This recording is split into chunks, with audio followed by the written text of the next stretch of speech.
Okay, it is 5:30. I'm going to go ahead and call the study session to order. First up, we have public comment period. I don't see any public here quite yet, so we will go ahead and move on to the roundtable discussion amongst council members. Did anybody have anything they'd like to discuss or any questions that they'd like staff to clarify for us? Dave? I wanted to share that I really thought the strategic planning session went well the other night, Wednesday night.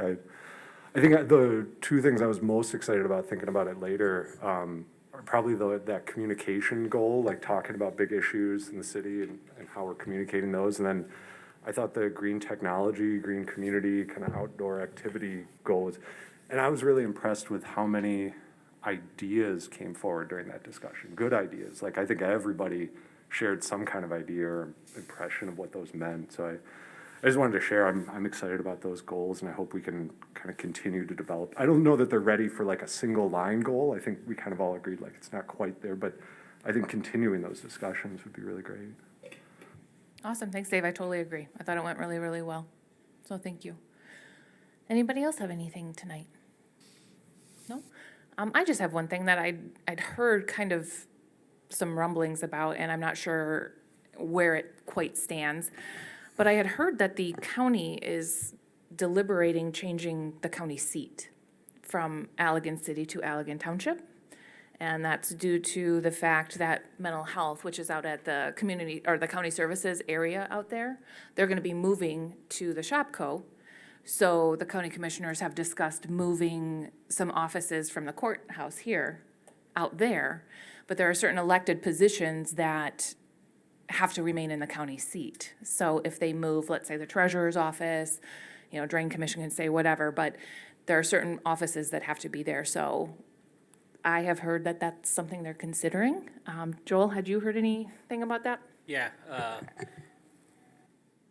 Rob Starr, the county administrator, I wasn't quite sure what his title was, but the county administrator reached out to me probably 9 months ago, inquired, about that move, and if I thought it was legal, or, and I was like, I'm not one to ask your legal counsel.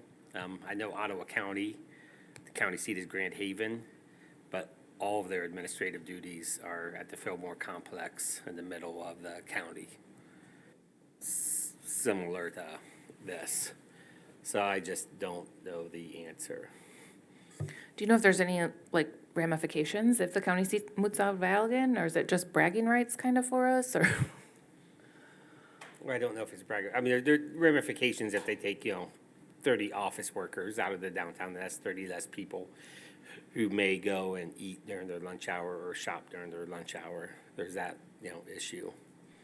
But other than that, it's not like we get additional money or, any kind of revenue that I know of because we're a county seat, per se.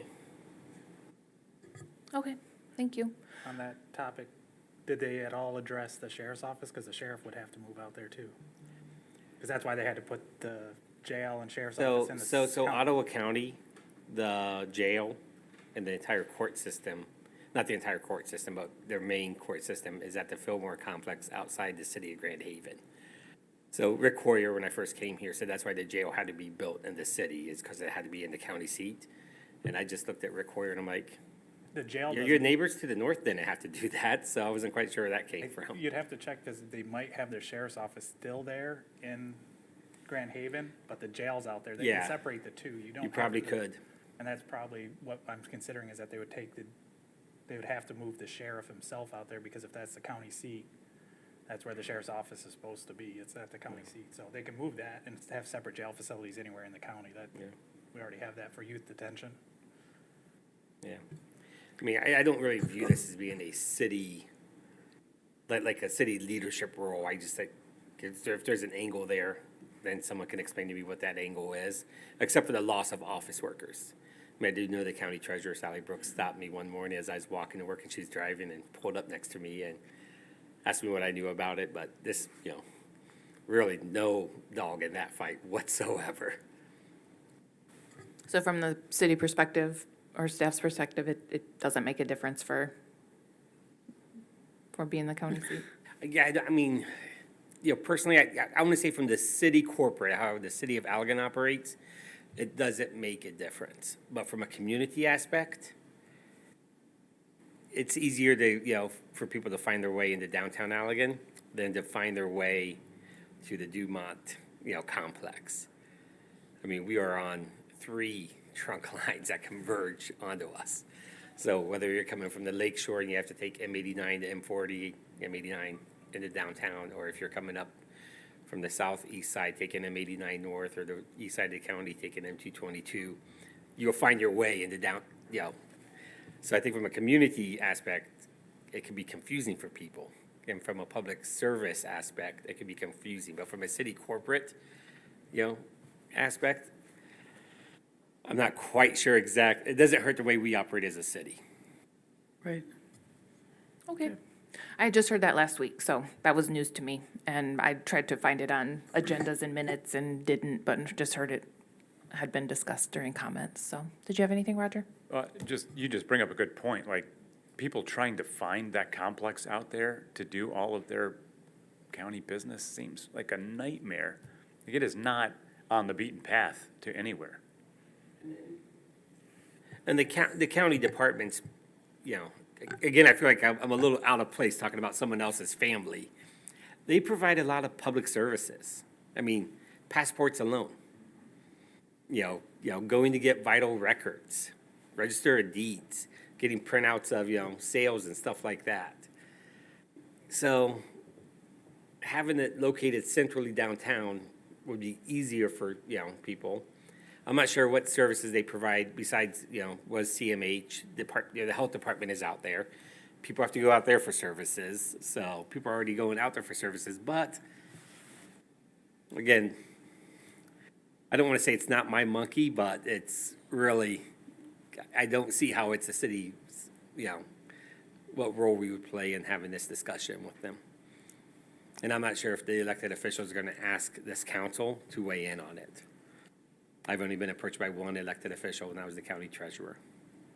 And that's why I was kind of bringing that up, as if the city wanted to do any sort of resolution that we'd like to keep it here, or we don't care, then we don't have to do that. No.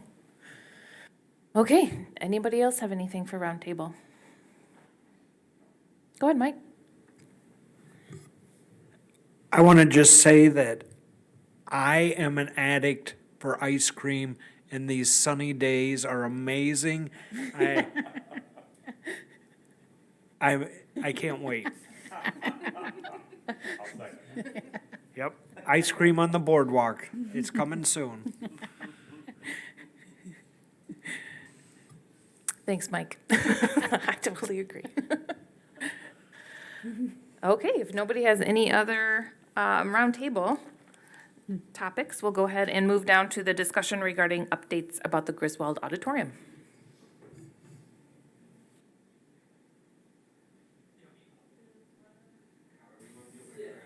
So I'm gonna have Ryan come out from behind the curtain back there. So if you guys haven't noticed, Ryan, you can come on out. If you guys haven't noticed, we've been doing a lot of improvements to our recording of our meetings and the live streaming of what we've been doing for a couple of years now. But Ryan has really upped the ante. His setup that you saw out here previously has now been moved to that IT room back there. So he's got a complete setup that he can control our live streams. So we're streaming live on YouTube, as we've been doing for the past couple of months.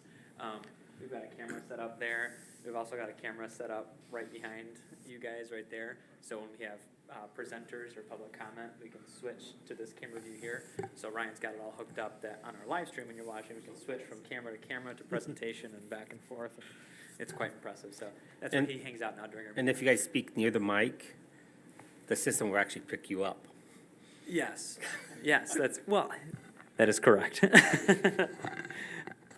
Cool. But anyway, so that's why Ryan hangs out back there, and he's going to be able to continue to control it from standing right here on his phone. So there you go. But anyway, to the Griswold. So we wanted to just provide an update on kind of where we're at with the Griswold Auditorium. Your packet for this study session was pretty heavy with Griswold material. that's been collected over the past couple of years. Since the city council at the time in 2020 listed on their goals to develop a plan to increase programming and ensure optimal management of the Griswold Auditorium. Was their exact verbiage there. So in February 2020, after that goal was established, we held a community input open house at the Griswold. Lately attended, as Joel will be happy to remind me. But we did have a turnout of council members, members of the public, interested parties in the Griswold Auditorium show up for that.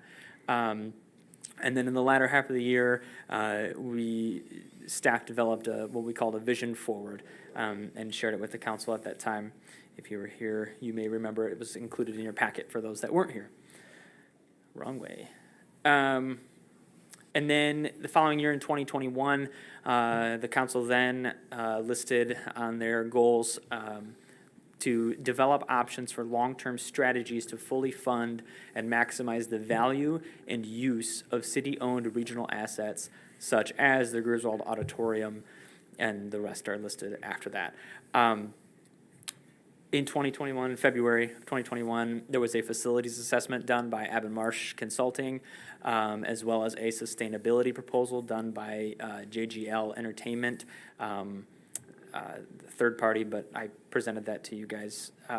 And then a plan forward document toward the end of the year was put together by city staff. Physical improvements to the building have continued. It happened during the shutdown in 2020.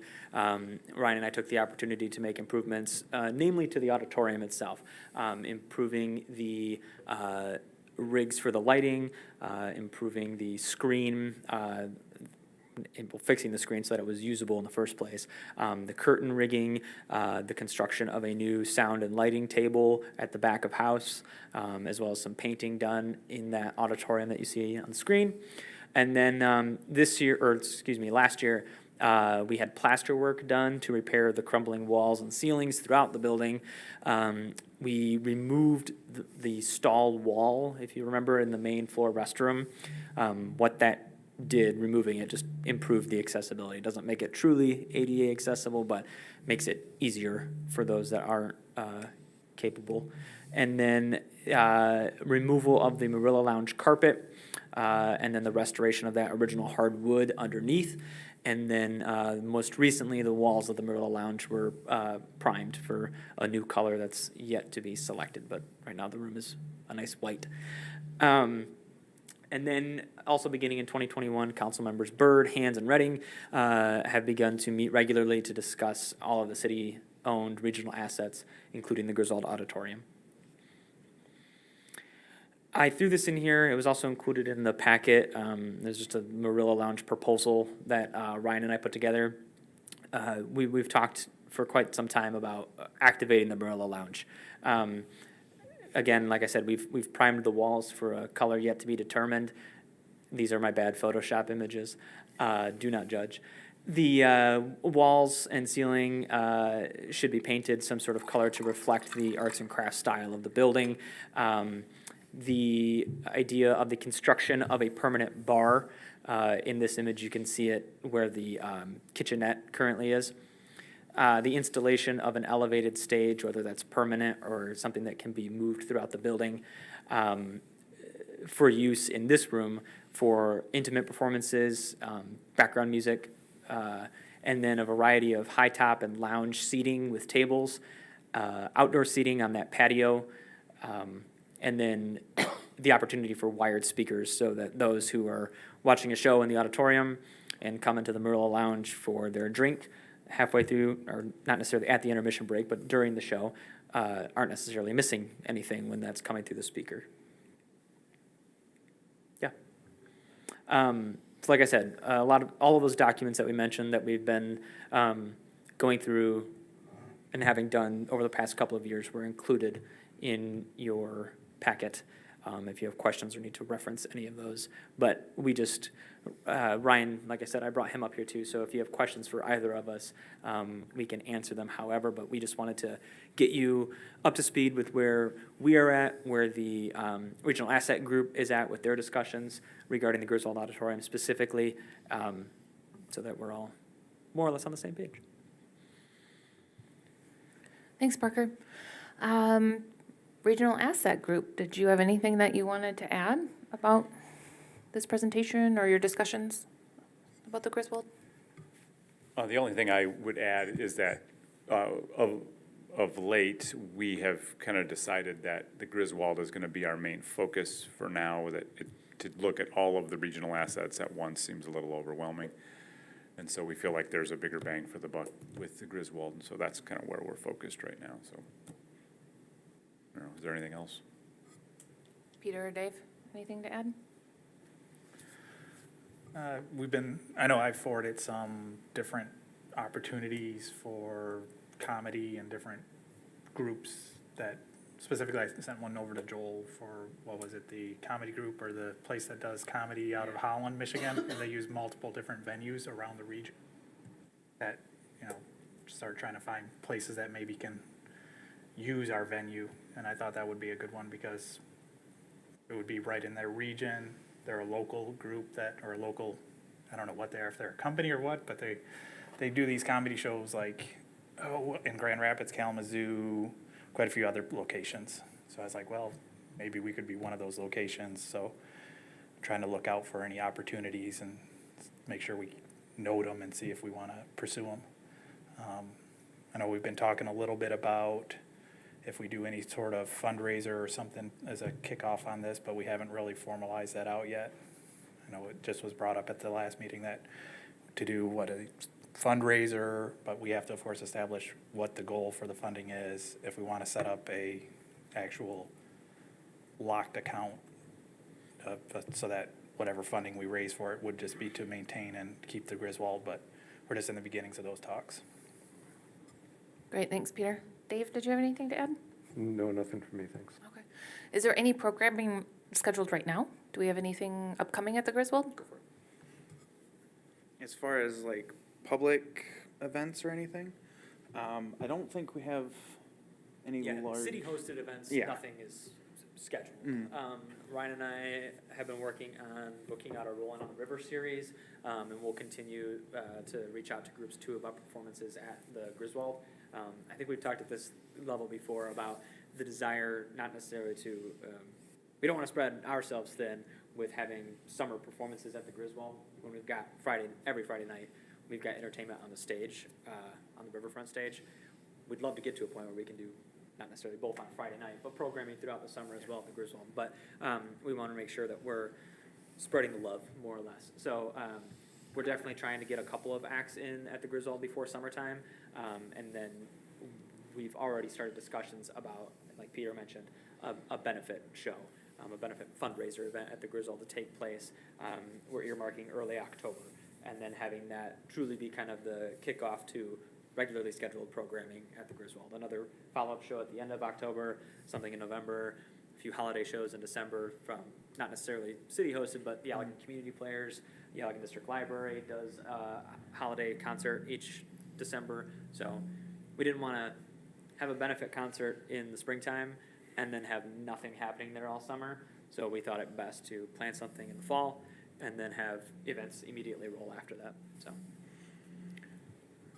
But as far as other private rentals go, Yeah, that was another thing too. There's been a few weddings that are coming through, but some bigger things that the public might be more interested in is, obviously there's the pickleball, that's been doing it for a few years. Cardio drumming has been doing it every Tuesday, Thursday. They've been down in the banquet room since last fall, I want to say. Recently there was a company who came through asking for a space to rent to do a stage combat class, which just started on Saturday, and that's open to the public. I still have to get that out there on the different web pages and stuff, and link to his website to where you can sign up for that. That's actually being sponsored by the community players. So as kind of a thing to help out. And the community players have their One Acts Festival coming up in April, with auditions happening tomorrow and Wednesday. So we've got a few things that are coming up pretty soon to start, that's getting more use out of the space than there have been since the shutdown. So, yeah. Thank you. I will say that I went to the Boy Scout crossing over a week ago last Saturday, and the bottom of the Griswold was packed, and it was awesome to walk in there and see such, I mean, people were just having so much fun. They had an ice cream social after the event, and so I was really pleased to be able to see that space utilized, and then to know that council had, agreed to reduce the fee so that they could use that space. So we'll continue to work on that policy coming up. But did anyone have any other questions or comments about this presentation or for Mike? The blues series that you did a while back, personally, I loved it. They were great small acts. They did what they needed to do. When you're through on the Riverfront,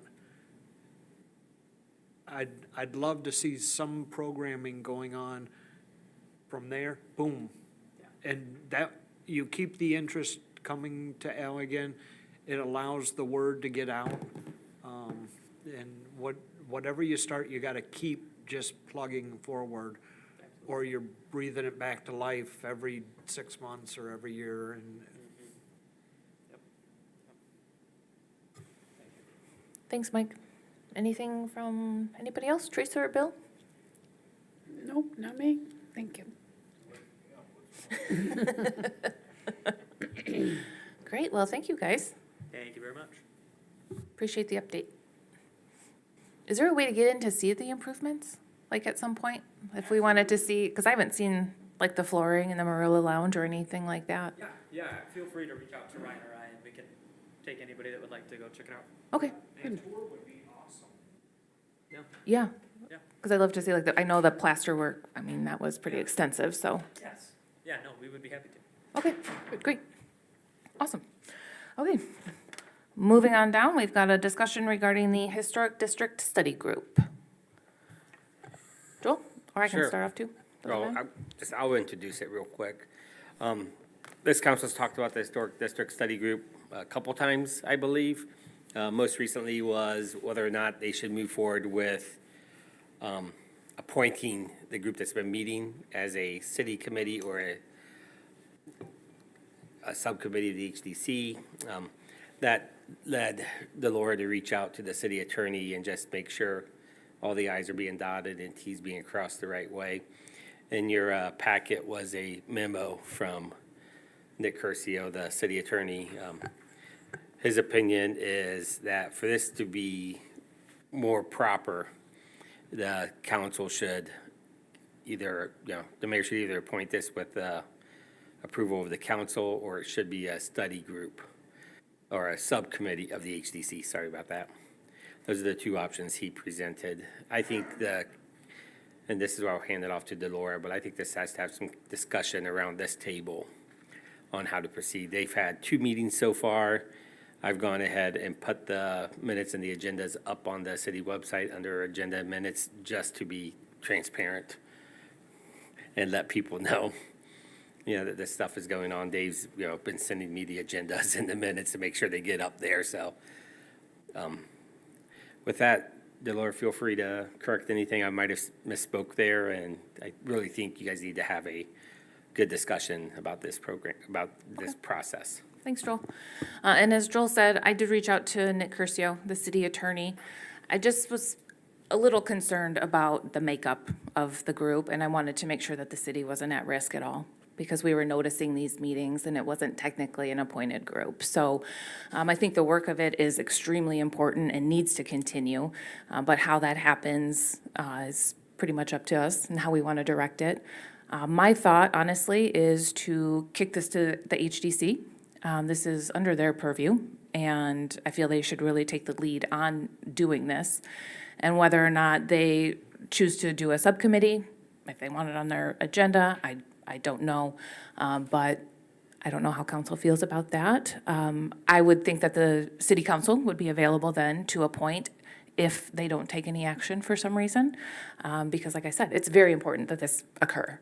So that's my thoughts, and I'd be happy to go to the HDC meeting on Monday to see where things stand and what decisions are being discussed.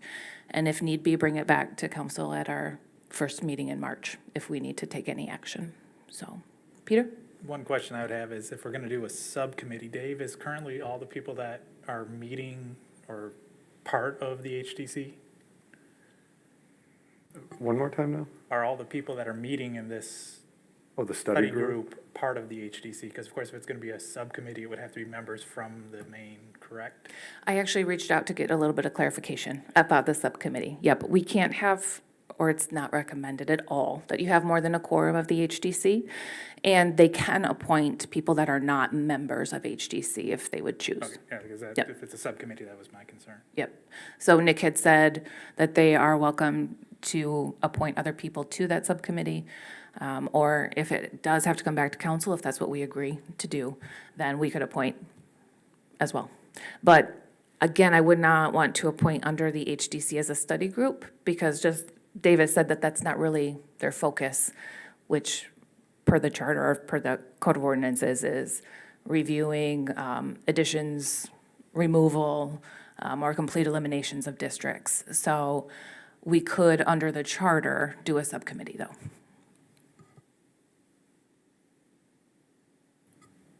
Anybody else have any questions, any thoughts? I mean, I agree with you. I am really glad that the study group is doing the work that it's doing, because it has to be done. And after, I'm trying not to use the word fiasco, but after the, I'm gonna use it anyway. After what happened when they tried to get, some tried to get rid of the HDC, and some of us felt like we needed a landing place. That's what you guys are doing, which is just so helpful, because we just have to parse through everything. So I would be in favor if it sounded like Nick was saying that the charter for the HDC doesn't specifically say they can, but it doesn't say they can't, and that it probably, so if the HDC is comfortable with forming their own subcommittee on their own, I would support that. If we need to do it for whatever reason, however we need to do to make it legit, and then I guess you guys will just have to figure out which 3 of the HDC members can stay on, so there's not a quorum. Or you'll just have to figure that out, because isn't that the point? Because you don't want a quorum of HDC members, because then we're all under a bunch of more regulation, Open Meetings Act. Correct, and everything. yep. So I don't know, as an outsider, I feel like that's the right way to go. I would like to hear what Dave has to say about that. Okay. Dave, did you want to comment, or? Well, first of all, I'll comment on the progress of the study group. Our last meeting went really well. I was very happy with the progress. They moved faster than I thought they would in terms of their development about ideas of the study, of the study, and then about the HDC and their ability to move forward in findings, so things that we could agree on as a group. So I think we're getting closer to the point where I'd be able to give sort of a formal report on the first phase of the study, and that might help council understand where we're at and where we're going. I'd want to give it at least 2 more meetings to get to that point. Another meeting where we're talking through everything that we've discussed and kind of coming to some agreement, and then a second meeting where we finalize that report. And part of that is I made a commitment, and I asked everybody on the group to make a commitment that we wouldn't speak on behalf of the group until we'd all reached a consensus on how things are. With that said, like I said, the group is functioning really well. I don't know how I would pick the 3 HDC members to be on the study committee. I suppose I could. It almost sounded like there's an opportunity for council to just appoint the whole HDC group to do this work based on the memo. We could just have them have this as a actual agenda item and discuss it at their meetings. But in order to be a subcommittee, like of the HDC, Nick had said that you can't have a quorum, or that's his strong recommendation, not to have a quorum, be meeting as a subcommittee. So could we just have the Thursday meeting posted as an HDC meeting so we can keep our two? But then if it's an HDC meeting, in order to be part of the HDC, I mean, they would need to be on the committee, and you have to live within the city limits to be on HDC. Well, I would propose just make the 7 members of the HDC the study group, and then they can meet freely on Thursdays, right? Well, you would need, I would suggest that you go back and check and see what the HDC wants to do with it as a committee. Okay, I mean, I just. Because you guys could meet as a, and this is where my confusion has been, you guys could meet as a community group, but then you're still not gonna want more than 4 members of HDC on it, otherwise you need to notice it. But then we wouldn't be noticing it, we wouldn't be having the meetings here, you wouldn't be having minutes like put onto the city website, because it's not actually a city group at that point. Well, I guess that's where maybe I need some clarity, because the 2 meetings ago, we discussed making an appointment so everybody could be on, and then I've got this attorney's memo, and they've like been investigating the study group, and so I'm wondering, like, how do I move forward with making sure that the group is able to do its work? And I think part of that is inviting everybody from the HDC to be part of that conversation. But like I've explained before, I think it needs to be separate meetings. So it just seems like a simple solution would be that they're studying the HDC. This is valuable information. Maybe we just make the whole HDC a study group, or then it's council endorsing it, and then I can invite all 7 members of the HDC to be there, and we can meet, and I can post it. I mean, I'd always intended to post it, right? Go ahead, Teresa. So Dave, could this be incorporated into the regular HDC meeting so that you are having one meeting with the whole HDC? Well, again, I wanted to avoid that so that we weren't stacking business of the HDC with the study group. You remember last meeting where we had that conflict of, well, you guys were talking about enforcement, and everybody was really concerned that we were talking about enforcement in the HDC meeting.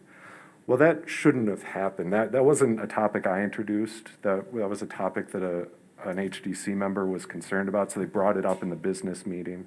And I think having that clarity of HDC business is continuing, right? Like, that's what we want. We want HDC business to continue while we study it. So I don't want to overlap discussions about the future of the HDC with formal HDC business. Does that? I get that, except for these are HDC committee people in this study group. Sure. So I don't understand why we would want to separate that. Tell you what, how about I just bring this back to the HDC and I'll talk to them and we'll see if they want to self-select down to a couple people, and then we'll appoint a study group in the HDC. But just like council, there's no action gonna be taken in this meeting, so they could have a separate meeting that's posted and allow them to discuss business to move forward with that part, but then have an actual HDC meeting where they make decisions on the things that are brought to them. Am I correct or am I off on that? That's what I was thinking. It's like, can you just say, well, it's just it's an HDC meeting, but it's a study session meeting. It's noted as such, similar to our study sessions here. And you then can meet at a different time, whether you don't want to meet during the normal business time because of just time constraints, because you have business to do and it just gets really long. I understand. So I would think that would be probably the best if they're all members. The only issue, of course, the people that are meeting, the only people that are there, well, anybody can come in, of course, and public comment, and you can still be doing roundtable and still have other people from outside the community. They're just not on the HDC. They're not there to make decisions. They're actually not part of the group, quote unquote. They're just coming in and working with the HDC with them, so. And that's kind of the concept we've been operating under, yeah. And that's my thing is to have the HDC decide how they want to move forward. We know that this is a conversation that needs to be had, but I want to give the HDC the opportunity to decide how they want to do that. This is their committee, this is their subject matter. If they want to have everybody involved and do a separate meeting, that's great. If they want to do a subcommittee, they can do that, but I would prefer to have them decide that. And council can step in at the first meeting in March if we need to. I mean, at that point, if they don't want to do that, then we'll take that back. So again, just so I have clarity, it is a viable option for us to have a second meeting in the month where we're doing study group work, and I can invite all HDC members to that Yes, meeting? it would need to be noticed, and Okay. you would have to have a quorum in order to, to continue and all of that, just like we do for our meetings. Do we need a quorum if we're not making decisions, though? I don't know, now that I say that. I would think you'd want to, because it's actually a noticed meeting, but, You could still meet, but you're just not able to actually make any decisions, which you're not doing anyways. Right, that's what I'm thinking, voting like, action on let's- it, but. Have to update our city calendar and renote where these are, so your committee, so the HCC would have to come back to us and say when they would propose this, so that the city that- council could approve the new Yeah, and that's easy. It's calendar. the- Don't we approve Yeah, that? I don't think city council needs to approve the new calendar. We can go ahead and just notice it. Okay, because I'm just making sure, because Yeah. we just approved Well, that. Yeah, we have council approve the committee meetings at the beginning of the year for all the committees, more out of formality, so it's just a one-time notice for the whole year, but these would be considered like special meetings. The only thing I want to be clear on is Dave has what I'm going to call a couple public community members that are helping out, that are consultants more or less. Betty McDaniel and Mike Keela. They would not be voting members of that committee. So I No, just wanted and to they were make- never intended to be. Okay, cool, No, good. no, yeah. Then I'll shoot a quick email to Nick Curcio and make sure we're, dotting the i's, crossing the t's. But I see no reason why they just couldn't be a committee that meets twice a month. I think we already noticed that, didn't we? It's the third Thursday. Yeah, so we do 5:30. have that, we have that notice that we put on the calendar every month. Yeah, okay. And so we can go ahead and just, not knowing the duration of this, we can just notice it for the next 6 months or so. You only need 18 hours notice to schedule a public meeting, not even a full 24, so Sure. we're fine on that edge. So Joel, if you could just make sure that this discussion gets on their agenda. You guys have a meeting on Monday? Yeah. Right? Okay. Yep. And just to determine how they move forward with it. Like I Sure. said, I'll probably go to that just so I can answer any questions, if there are any questions. So about are the you looking conversation. for a formal vote then by the HDC to say we want to meet third Thursday at 5:30 Yeah, they need to either, processes? exactly. They're either gonna create a subcommittee, have it just be part of the regular meeting agenda, or if they want to do a separate meeting as a committee of the whole. I mean, they were all already in agreement to that approach. That's how I ended up getting people to show up on Thursday. And so I don't think it'll be an issue to have them agree to that. Okay. So, thank you so much. Anything else about this discussion, guys? The other thing I'll share is I know there's a lot of, I know there's still this sort of unfinished business of Rachel's motion to disband the HDC, and I know folks are really eager to get back to that, and I think there's an opportunity, a real opportunity for reform, but I think either way, the study group is crucial for moving forward. So I just hope council still supports the decision to have the study group and that everybody's on board with that. I'm absolutely in support of that. I think it's a very important discussion that needs to take place. And I would almost actually like HDC to have some sort of recommendation, by the end of the year. I mean, we did that with planning when they were looking to introduce the recreational marijuana ordinance. We can put a deadline of when to get that, so. Yeah. But Well, and once they decide how they do that, we can come back and figure out a timeline. But the other thing there that you said, Dave, and I'd like to make a correction, is that it was not Rachel's doings to disband the HDC. No, We no. need to stop saying that it was Rachel. The whole committee voted that time to disband the HDC. I was just All referring to the Rachel motion. did is bring it to council, so Sure. That's fair. I was just Okay. referring to All the right. motion itself. Thank you. Great. Thank you. Well, it's only my notice that it's not unfinished business we voted on. So it's finished, it can come up again at any time, but it's not like it's tabled. So, Okay. So if that just gets on the agenda for HDC, we will move on down to a discussion regarding Oakwood cemetery rules. Parker, are you going to take this one? Or Joel? Or Teresa? I was gonna say, I thought Teresa was I going think this is Parker's deal. Yeah, I'll kick it off. If you recall at our last meeting, Teresa did bring up that the Public Spaces Commission has been meeting over the past couple of months to discuss the rules at Oakwood Cemetery. And Teresa asked that it come and be previewed here at the council level. The discussion started, I think, at their October meeting or so. And since then, what first happened was a development of a first set of rules that I put together based on other surrounding communities, municipal cemeteries. The Public Spaces Commission had their corrections, their desires that they wanted to see reflected in the changes. And I took those changes as well as that first draft document, and I sat down with Doug Codsman, Jeff Morey, and Michaela here next to me, who in her previous role at Alamo Township was heavily involved in the township cemetery.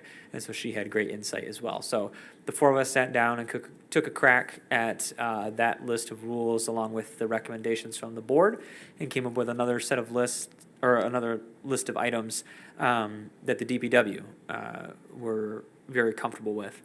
And the Public Spaces Commission still yet had corrections that they wanted to see made to that list. So the proposed rules and regulations were included in your packet. We can go through them if you would like. Otherwise, if you have feedback just based on that list that you reviewed already, we can have that discussion now. But I think, Teresa, your intent was just to kind of have council's eyes on this Yep. in tandem with the Public Spaces Commission. Exactly. Okay. Yep, yep. And then if anybody's seen anything, we could take it back and forth until it really gets, I guess until there's becomes some agreement is what I was thinking, you know? Sure. And then bring it back to council for approval or yay or nay, Yeah. so. Yeah. For a little bit of context, just to backtrack a little bit, this conversation originally started a couple of years ago, and there was no common ground found. It's in that report. When this conversation started, and there was a group that met to develop some rules, and Public Spaces and the City Council, and that third group too just could not come to any place of understanding on how these rules should be shaped and formed. So we're talking about unfinished business. That was something that was just tabled and said, we'll get to it later. It's not anything pertinent right now. And so I was just kind of picking up the baton this fall where it had been left. So wrap it up. And to go back even farther, that was when I was on Public Spaces. Yeah. And I had brought up just having organic decorations, which created a waterfall of And then you issues. left. And then I Public left and let Spaces. Teresa to take over that baton. Many things. There were the Yeah. materials for decorations, and there was the discussion on dogs Dogs. being allowed. Yep, and I'll be honest, I still have an issue with that. Obviously, I'm one of 7 up here, so if no one else has a problem, but I did also hear from another resident that had reviewed this, and they were not in favor of animals in the cemetery. I understand if they're going to visit or something like that, but as a park place to walk, I don't really like that, but. I tend to agree with that. one question I have on it is this looking at updating our city ordinances, section 8? And because I noticed the rules didn't have a lot of what was in section 8 in the rules, such as we where the will have cars to. park and, So the process we went through previous to this one is we updated or put forth recommendations to update section 8, the cemetery section. However, that died as soon as it got here, then got sent back. So our plan forward for this one is, let's just agree to what the rules are, and then we'll take those rules, we'll go into section 8, and we'll have to, do the surgical work in that section of the ordinance at that time. And my big question with, and I brought it up at Public Spaces, is if we're gonna make rules, they gotta be enforced. If, we can't make exceptions just because that's so-and-so's grandma or dad, or, we gotta enforce them for everybody. Because they're, remove the alcohol, I didn't see anything about sitting on monuments, that type of stuff. I'm just like looking through it, trying to compare one to one and go, what's changed, what's different, so I know what we're changing. It's like I have not a whole lot of issue of dogs or not dogs. I know the alcohol thing was an issue at the last time. I think the main thing when we sent it back was I just kind of expected them to revise it and send it forward again, is more like what I expected. I don't know how they took that and they just didn't just say, let's revise this and update it rather than starting all over. That's my thought on it. It's like if we send something back to a subcommittee or to committee, I just think, hey, you got our feedback on it, now it's time to revise and maybe you can get Well, it approved. but if you remember, it never come back to council again. Yeah, that's what I'm saying, is it went back to them and we've never saw it come. It never went back to them. Council said, no, we aren't going with these rules. We were gonna have discussions, and it never happened. Council was, or the committee?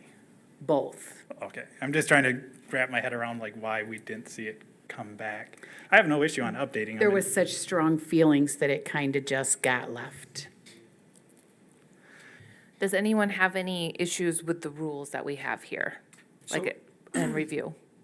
Mike? The rules, regardless of what they are, let's just pick one to make an example. Maybe you're not allowed the artificial flowers. Okay, if somebody comes in from Illinois, sees a loved one's grave, puts a flower, and then they're back in Illinois, and then the mowers show up out there and they're like, well, you can't have it. Who's policing this? Teresa, you said we got to enforce. So these rules need to be enforceable. Do we post guards at each entrance? I'm not trying to be ridiculous, but some of this is. People don't all live here that have loved ones in there. I have loved ones in Illinois, in Florida, all around. I don't visit there often, but I'm sure not seeking out what I'm allowed to do or not do there. And if I do something and then move on, are we gonna assess a fine on a grave? I mean, let's just think about some of the things we're saying. These rules would be posted, so. Okay, so And if we once go again, the same I'll say, artificial so- flower arrangement, So we stick when a you go flower in and you arrangement see in. these How do posted, we enforce that? then somebody removes it. Okay, so, So as you going in to put these artificial flowers on your loved one's grave, you should read the rules first. okay, but if I'm from another, let's just pick a state. Let's say they're from Gobles. Let's not even go a whole state away. Who put the flowers there? So now, who's removing them? Whose responsibility is it to remove them? So Mike, Staff, okay. as it says under flowers, we don't have to speak in hyperboles here. All real or artificial flowers or floral plantings must be in approved urns or containers. If not, they will be removed. Yeah, So if someone just takes, a styrofoam vase with fake flowers that are poked in it and they place it next to the grave, DPW staff will pick it up and remove it once we know that we are allowed to remove it, once these rules or Section 8 has been updated. Peter, do you have that pulled up? I thought there was like specific times that or I remember in the other rules that we had seen, that DPW staff would go through and remove items certain times throughout the year. I don't know, from the previous rules that they brought forward before, or just what's in currently Section 8, I don't think there's anything in Section 8 I'm about that. vaguely recalling that, but, I know this has in here about November, the current proposal or current framework that they brought was November 15th to March 1, the decorations will have to be removed. I don't really want to set an exact time that Except DPW for- goes except for through and wreaths. clears it. It's just when they go to mow is probably when they're gonna clean it. It's just, hey, it's in the way. And it might be our city clerk, because Yeah. that's what she did previously for Alamo Township. She was the stuff grabber from You go, Alamo Michaela, Township you go. Cemetery. Michaela, can you explain that then? Like what did they do over there? So what I would do is twice a year, so it was usually like May 1st, I would do a spring cleanup. And then I would do another cleanup in like October. So I'd take, a big dumpster out there, and if I saw something that wasn't supposed to be there, I'd throw it out.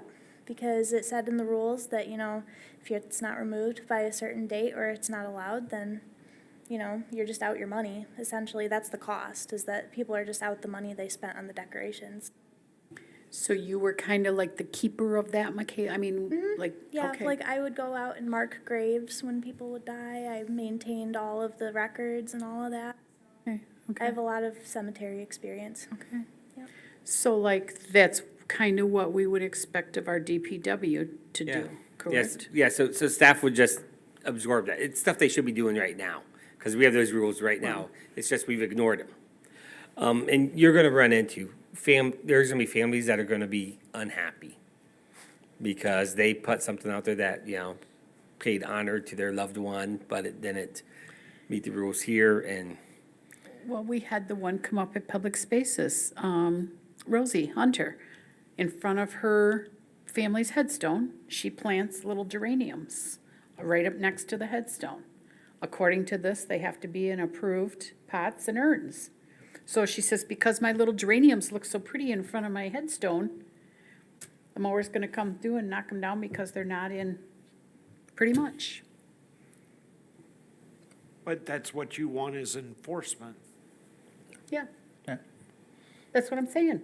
So if they get damaged, they get damaged, but if not, within a period and somebody notices it,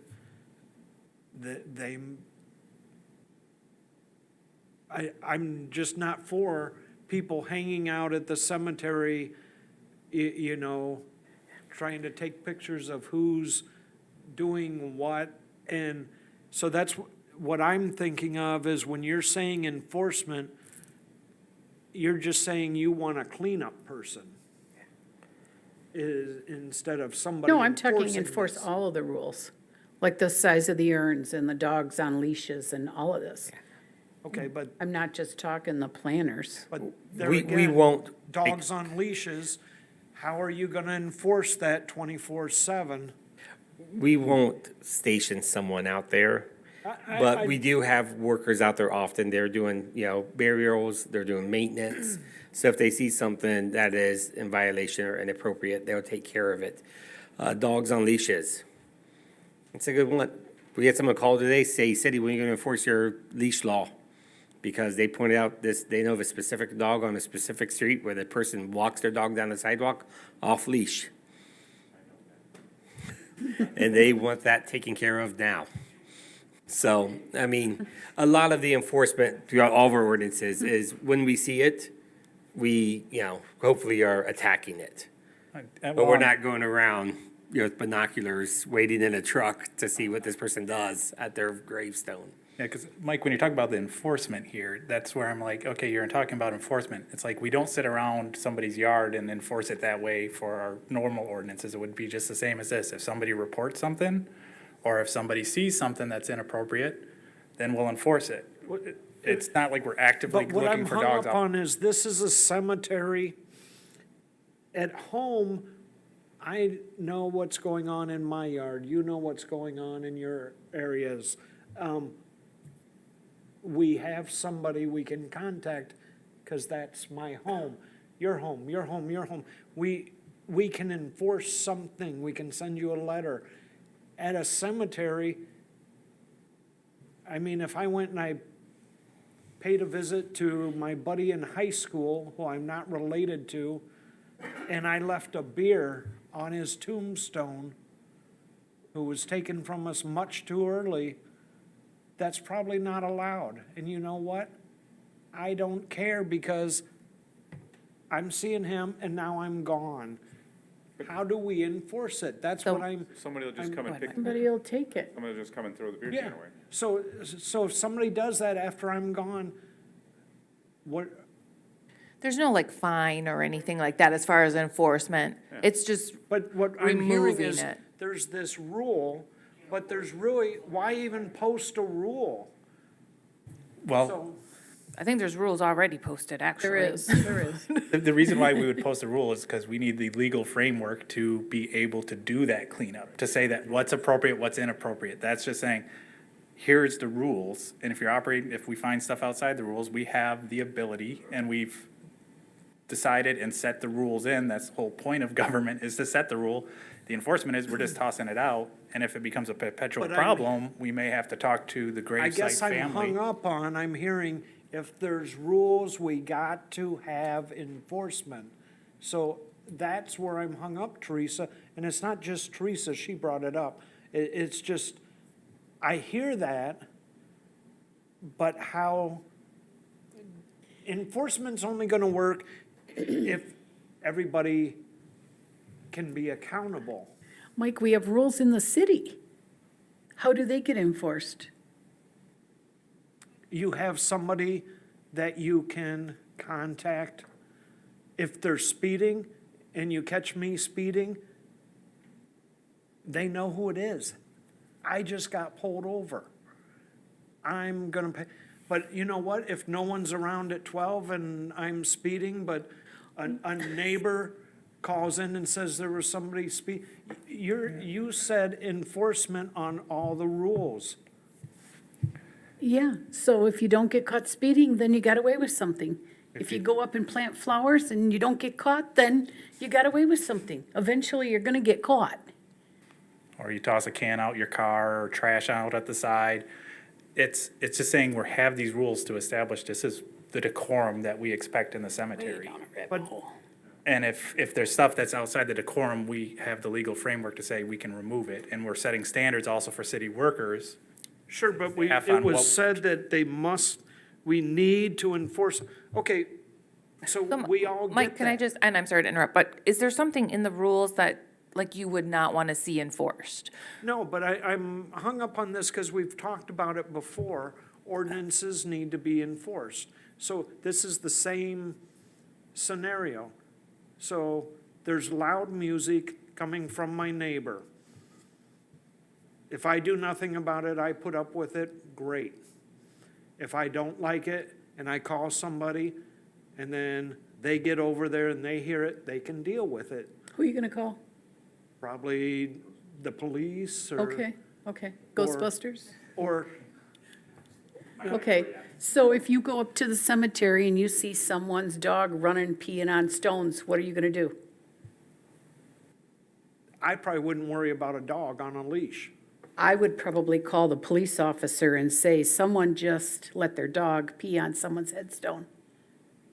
So it's, to me, it's no different than having rules anywhere else, So in it's- any public park. So it's not the dog on a leash, it's a dog urinating on a headstone. That's, see, what I'm saying is. I think that was let's- just an example, That was Mike. an but- example. That's an excellent one. Let's think about, Well, this is why I don't want dogs in the cemetery personally. So, I mean, to me, but that's, right. I would not walk my dog. I feel like that could be disrespectful in a cemetery because they could make a mess. And our rule says if you have a dog on a leash, you need to pick up the mess, okay? I don't like dogs in the cemetery, because people aren't gonna pick up after their mess, let's be clear. So that's gonna be left to the DPW or to somebody to clean up. But if there's someone who continuously takes their dog in there and someone sees them and they don't pick up, then they could report that. And then they could probably just be talked to and said, hey, pick up after your dog, which is what I would do if I saw it happen, but, so I guess I'm not quite following what you're saying, Mike, like, about the enforcement. It's just, the city staff probably twice, 3 times a year would go through the cemetery. They're faded flowers or ripped up flowers, they'd pick them up and throw them away. So by posting, then we need to post all the rules there? I'm trying to get clarification on what is needed, because to enforce So, the real quick, rules is because- what I'm hung up on. We do have a couple other things we need to touch on. What we need from council is the list of rules that were in your packet. If there is something that you are completely against, please email Parker. If there's something you think we need to address more, so like, you know, Peter, you talked about the alcohol thing. There's some things in section 8 that we don't have in there. If something pops out to you, please email Parker. There's a difference between enforcement and penalties. What we're gonna be doing is, we're gonna be going in there and making sure that the physical appearance of the cemetery matches what this calls for. Penalties, I don't think there's even a penalty section in section 6, when I just read through it real quick. So there's no like misdemeanors, there's no fines. The reason we wanna establish these is because there used to be a sign at the entrance off Western that listed the rules. It was like a 8-foot tall sign. That sign was taken down a long time ago. Some people want to put it back up, but then we have some discussion we're having over the past 2 years on what should be said on that sign. And we're trying to simplify our rules, because ours are very complex, existing ones, compared to other cemeteries. I don't think we're gonna get into, you know, finding someone who's grieving. If we see someone who is, hey, I'm gonna, you know, put a beer can on a gravestone, we're not gonna walk up to that guy at that moment and say, you can't do that. Because, you know, the best tool we have in our, you know, our toolbox is discretion. We're gonna let that person go through their process, and then we're slowly and quietly, you know, remove it, you know, later. If we have a reoccurring issue or someone who is growing the footprint of their grave, yeah, we're gonna have to have a sit-down conversation with that family and say, hey, this is not part of our rules. What you're doing is in violation. We're gonna kindly ask you, you know, not to continue this tradition that you've been doing for the past, you know, 10 years. And, you know, if you do, just so you know, we are gonna be going through and removing this stuff as you put it out. It wasn't a beer can, it was Diet Pepsi. Somebody was a big fan of Diet Pepsi out there, and there's always a can of Diet Pepsi that's faded because it sits in the sun. That was an example that was used when we went through the first round of this discussion.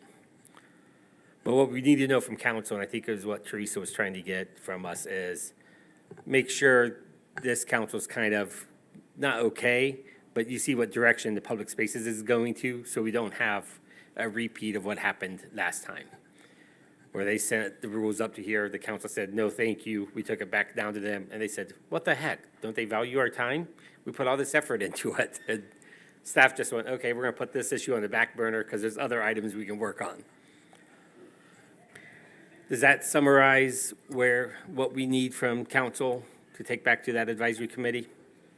So just to confirm and repeat, send any issues to Parker with what we see? Always to Parker. And then we will have one more council meeting before public spaces, correct, Parker? I think public spaces will be the Wednesday after The our Wednesday next, after. so if we Correct. need to discuss something that Monday in council and then Yep. go from there for public spaces Wednesday night and Yep. make it happen maybe. So if you don't hear anything from us, then I guess report back to public spaces that they're good to go. Understood. Okay, We are gonna have to go through chapter 8, though. That was a reminder for me from Councilmember Hands. And chapter 6 does have 6, penalties. yeah, No, chapter it's 6. Chapter 8 is cemetery. Chapter 6 for the dogs has penalties. Okay, it does, yeah. Chapter Or 8, for any animal, actually. We can also impound the animal if we want. yeah. okay.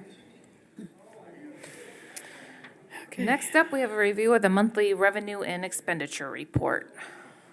I don't see Tracy here today. Did Any questions? anybody have any questions or? Yeah. So we do this report just to remind council, just so you can see a snapshot of where we are each year. It's your second meeting of each month. You see the previous year to date, the previous month's year to date. If you have questions, just email Tracy. We'll gladly sit down and go over stuff. But this way you're seeing numbers on a consistent basis throughout the year. Thanks, Joel. Did anybody see anything or have any questions or concerns about the expenditure and revenue report? No? Okay. So moving on, we have a review of the council agenda. In reviewing the agenda, did anyone see anything they needed added or corrected? Staff, was there anything that we needed to make any amendments on? No? Okay, Before you adjourn, I'd like to talk about one more thing since we have a few minutes. sure, absolutely. Go ahead, Joel. All right, at your strategic planning meeting last Wednesday, at the very end, you started talking about that use of facility. We're gonna need to get that wrapped up, so I need to know when you want to see it again. Currently, the application says you cannot have an event on the riverfront if something's going on at Mahan Park. Is it the opposite way? River, If something's at Mahan Park, either or. oh, okay. So we don't have competing events, is what I think the goal was, the objective was. Since we have Good Times at the Gazebo every Saturday, we've had someone request the Riverfront for a Saturday event. And we're like, we don't know how to proceed on this one. That person is very dissatisfied that the entire Riverfront every Saturday has been blocked by one group. And they're like, wow, we did an event last year and it was a great success in the community. And now we're being told we can't do an event, down on the Riverfront on a Saturday this year. An event or music? It's music. I think the application says event. So we just need to have, it's a conversation. I know you've started talking about it, but I think we're gonna need to put it on a study session. Can you put it on the next study session? Yeah. Okay, so I know Peter and I were gonna kind of try to draft something and go back and forth, so I should have some time in the next couple weeks. Peter, do you have some time to do that? And Yeah, I'll review it and make something up and I'll shoot you over, or you shoot okay. me over and we'll Yep, just. absolutely. So if that could be on the next study session, we'll talk about that again. I thought it was the other way around, though, like if something was at the riverfront, then you couldn't have anything at Mayhem Park, but Parker will look it up Okay. real quick. I could be wrong. The conversations today went from very, to, what do you mean, to, okay, this is gonna get exciting, so. To be honest, I've always kind of objected to that rule. I thought if we should have all venues open and available, it's a matter of saying it's got to be reasonable volume for that venue and speakers in the right direction. That's about it. And as Parker and I talked, July 3 Jubilee, we always That's what have I two was saying. concerts I was saying the going same on. thing. One at the gazebo and one on the stage. Yeah. And they don't interfere Another one with each down other. behind the library too, at the other gazebo. We Yeah, have stuff down there so- sometimes. And I would have to say, since Saturday night at the gazebo is kind of a free event anyway, if someone can come in and benefit the city for it, we let Yeah. them use the gazebo for free. I just wanted to bring So- it to you guys your attention, because like I said, the conversation, emails and texts elevated very quickly with us today. I'm like, we're gonna have to work on this one. I've got it pulled up. The way that line reads right now is no event shall be held at Mahan Park when the city of Allegan is holding an event on the riverfront stage. that's what I thought. So, Oh, there you So go. that doesn't apply. so Okay, so it's the opposite. We were just trying to City prevent event. somebody having an event while we were hosting an event. Okay, yeah. So that kind of frees up here. Okay, so that makes it So there clearer you for go. us. Rock and roll. I still would like you But guys to still. address this and give us a really clear policy on what you want us to do Yeah, if we, with our city facilities. first study session in March, please. We'll hopefully have something drafted. Okay. So if we didn't see any additions or corrections to the agenda, I will go ahead and adjourn the study session at 6:38. We will reconvene at 7 o'clock for the regular session.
It is 7 o'clock. So I'm going to go ahead and call the regular city council session to order. Michaela, could we get a roll call, please? Sure. Councilmember Zeter, Present. Councilmember Byrd, Here. Councilmember Hands, Present. Councilmember Redding, Here. Councilmember Morgan, Present. Mayor Pro Tem Galloway, Here. Mayor Andrus. Here. You have a quorum. Thank you. Next, if everyone could please rise for the Pledge of Allegiance.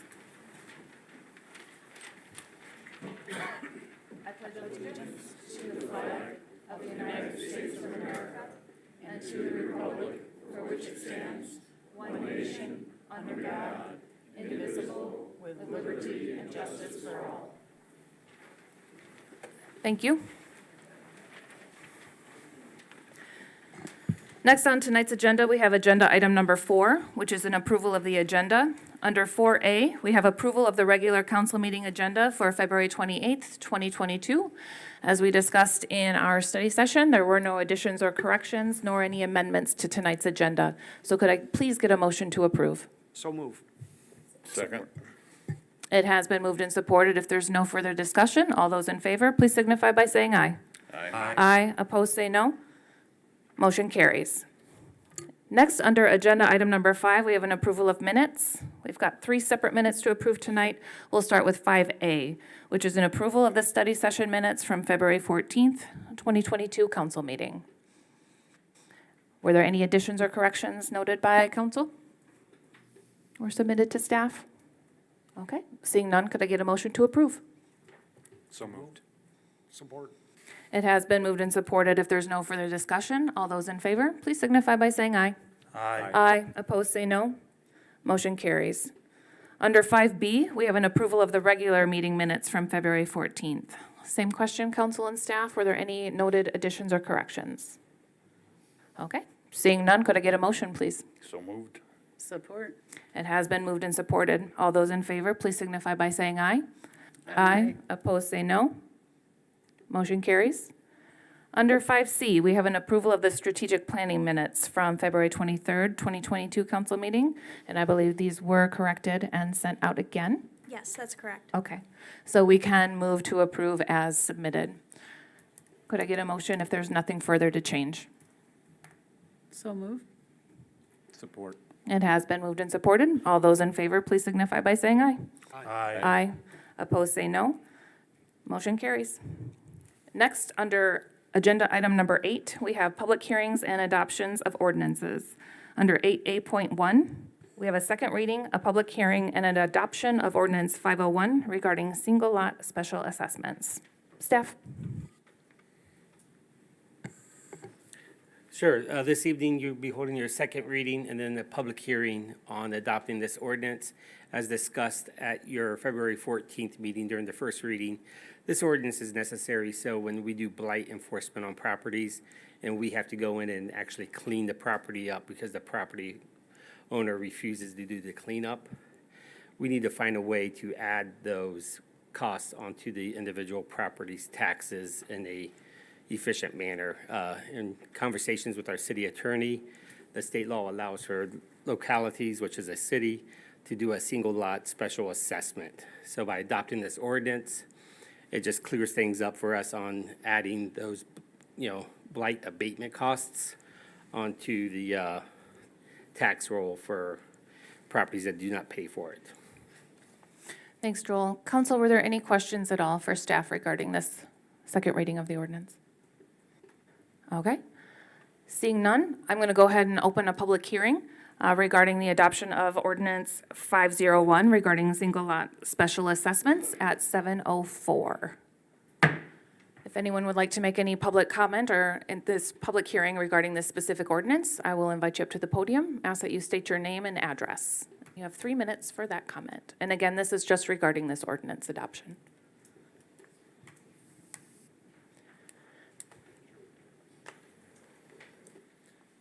Hi. Hi, my name's Nevin Cooper Keel. I'm from Allegan, out in the country, not the city, but I would just ask for this one, what's to stop the, I don't know what's exactly in the ordinance, but is there anything in the ordinance to stop maybe Special assessments being levied against people for reasons that aren't necessarily related to blight. Maybe somebody acting under color of law from the city has some kind of political grudge against somebody, and instead of it being about blight, it's about, I don't know, clearing out a ice cream parlor, for instance, for a bathroom the city wanted. Seems like that happened a few years ago. So is there anything in this that would protect against that, or any kind of safeguards or sort of metrics, you know, the city would have to meet before they tack on extra taxes on a specific parcel? That'd probably be my only concern with it. So that's all I want to bring to your attention. Thank you. Thanks. Is there any further public comment? I said earlier in the meeting, I was an ice cream addict, my ears perked right up with that, so. You did, Mike, that's true. Hi, Laura. Pete Antrobiak. I haven't seen the ordinance, but I'm wondering, what is the definition of the single lot in this ordinance? I mean, I got a 3-acre lot here in the city of Allegan. Is that classified as a single lot? Steph, is that something you can really quick confirm? No, we can't quickly confirm it, but Okay. a single lot is a single single parcel number. Yeah, What was that again? I'm So a sorry. tax parcel ID? yeah, it's your it's your parcel number, your tax parcel ID. Well, I got a separate parcel number for this big lot. I also have other ones here in the city, and I just wonder if they're going to be subject to this ordinance. And what is this, what are you going to do to these lots that I'm not doing that I would have to pay for then? We would be, if there was a blight issue at that property and our staff had to go in and clean that blight up, this would allow for a tax abatement to be placed All onto right, that I parcel. understand that. Yep, that's what the ordinance is for. Is the city subject to this ordinance too? For the lots they own here in the city? Oh, absolutely. This is a citywide ordinance. I've tried to buy a lot from the city, a little 35-foot lot adjacent to my property. You won't sell it to me, but no one maintains this. I wonder if you're going to go in there and cut the brush and clean up that lot. It's under this ordinance. What I would suggest is if you would go ahead and send in an email regarding that specific parcel, we can take a look at that. All right. I had one more, and I can't think of what that, but where can we get a copy of this ordinance? Was It's it actually available in our meeting packet, Okay. so that's posted online. All right. All right, thank you. Thank you. Is there any further public comment regarding this specific ordinance? Okay, seeing none, I'll go ahead and close the public hearing at 7:08. So next up, we would have a motion to approve ordinance 501.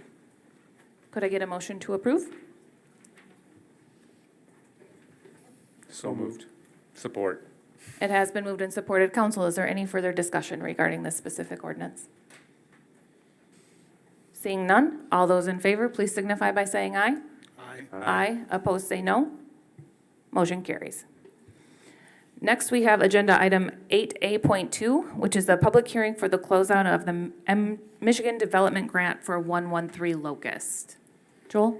Sure, very quickly, this is just a public hearing. There is no action that's needed by council after the public hearing. With all grants we get from the Michigan Economic Development Corporation, we have to have a public hearing to kick off the program and receive comments from the public.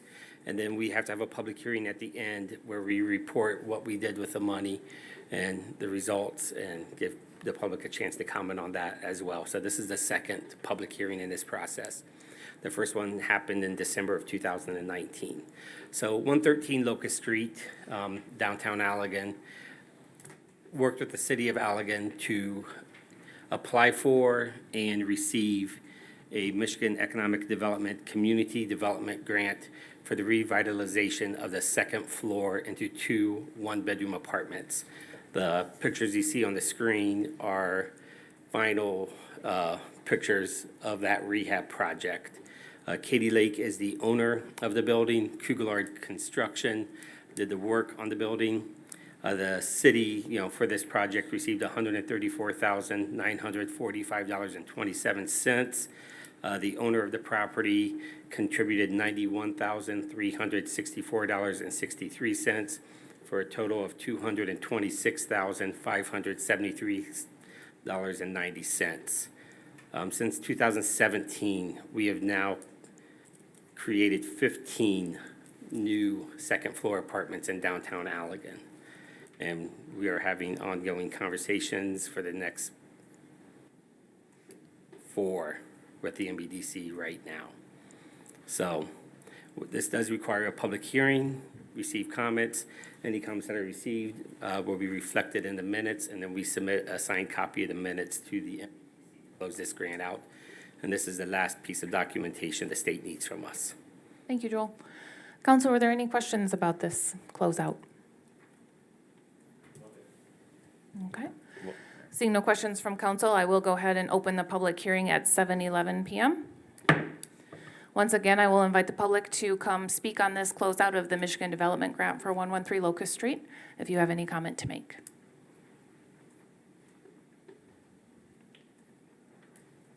Seeing none, I'll go ahead and close the public hearing at 7:11. Next, council, we're looking for a motion to approve this closeout. Could I get a motion, please? No motion is. Oh, no motion? Nope, just a public hearing. Oh, sorry, thank you. Thanks for the correction. Okay, so moving on down, we have agenda item number 9, and this is the agenda item for public comment. So typically what we'll do as a council is we invite members of the public to come up to the podium, state your name and address, and you do have 3 minutes to make that public comment. Typically, council is not going to engage with that. It doesn't mean that we're not listening to you or that we're not hearing you, but that's just part of how the meetings are held. However, I know that a lot of people are here for the same issue today, so as the chair of the city council, I do have the ability to make a statement, a brief factual statement. So if you'll just allow me a few moments, I'm going to just kind of address the issue about the Veterans Memorial. So I just want to thank you all for being here tonight, and I'll thank you in advance for sharing your opinions and your ideas on this. The location of Veterans Memorial has been a subject with council for quite a long time, actually. We've had various council members express concern with its proximity to the splash pad down on the riverfront. And we wanted to avoid any perception of disrespect because children have often been seen playing on and around that memorial. So that's what kind of brought this up to us to begin with. And this was of considerable concern to our Councilmember Roger Byrd, who is a veteran himself. So that's what started that conversation. For about a year now, the DDA and the city, though, have also been working on a downtown refuse and recycling system program. And we're trying to do that to alleviate just the haphazard placement of the Herbie Kirby's that you see, especially down on that riverfront. A lot of times they're hauled out and not hauled back in time. So we've been thinking about how we can clean up the downtown and make it much more welcoming and inviting. And in that conversation, it was discussed about putting 2 different receptacles on the riverfront, one at each end. But we wanted to have that respect for that Veterans Memorial. We didn't want it to be near a proposed area for a trash can. So this also led into this discussion about moving that Veterans Memorial Park to the Oakwood Cemetery. Now, we've never made any official decision on that. And actually, on January the 10th, at our January 10th meeting, we had 3 veterans that came in and spoke out very vehemently against moving the Veterans Memorial to the Oakwood Cemetery. And I'll be very honest, that perspective was really well received by our council. We did not know that. This was nothing that we were trying to do in any disrespectful way. We thought it was actually respectful. However, after Tessa and Charles, and I'm so sorry I've forgotten the other gentleman's name, came and explained that to us, we started to rethink that. We rethought the entire thing. We rethought where we could put those receptacles on the riverfront, and we've also pretty much said no to the Oakwood Cemetery. It was very clear you did not want that there as veterans. So we've had some other propositions for locations for that. We have thought about Rossman Park or Hanson Park. We have also discussed moving that by the Civil War Memorial by the county building. And we're undergoing a whole entire streetscape design right now, and there's going to be a proposed plaza, which would be kind of over here near Trowbridge. And it has been brought up by a council member, Morgan, as well as our city clerk, that that could be a wonderful focal point to have that memorial at. So I just want to assure you all that no decisions have been made about this. We absolutely do want to hear what you have to say about it, but just be clear that as we move forward with making these decisions, what you have to say, your thoughts, your concerns, we are hearing them, and we do intend to have a couple of public meetings to get those ideas out further. So I just wanted to kind of give you some backstory about that. I'm not sure all of that was shared in some of these Facebook posts, but that's where we're at. So I go ahead and open public comment. You may. If you could please come to the podium and state your name, address, and you do have 3 minutes to make that comment. My name is Tom Lindsley. I live on Bluebird Lane in the township. Is that what you needed there? That's fine, thank Okay. you. Madam Mayor, I will say that during the last half of your presentation, I've had to mentally rewrite a lot of what I was going to say tonight. I'm modifying as I go here because my greatest concern, besides moving something as precious as it is, when you move it, it can maybe never be the same. It's a matter of, it's a reverence to the item and to its purpose. You're gonna have to be real careful, and in my heart, I'm glad you've left the cemetery because I wasn't ready for it yet myself. But be patient, please, and do better than where you are now when it comes to the purpose of that monument. It's not a memorial. It's a monument to all veterans, living and dead. The purpose was not to make us feel good, but to enlighten the public. I look at that happy place down there, the boardwalk. It's a busy place in the summer, and the kids do crawl on it. Okay, I won't go to that. It doesn't break my heart too much that they do. I grew up crawling on all kinds of memorials, and it helped me bond as a kid. And like I say, I'm going on the fly here, but don't take it any further away than the quality of vision it has now to wherever you may go. Be patient. I don't know your plans for that waterfront, which is going to be drastically changed someday. Food for thought.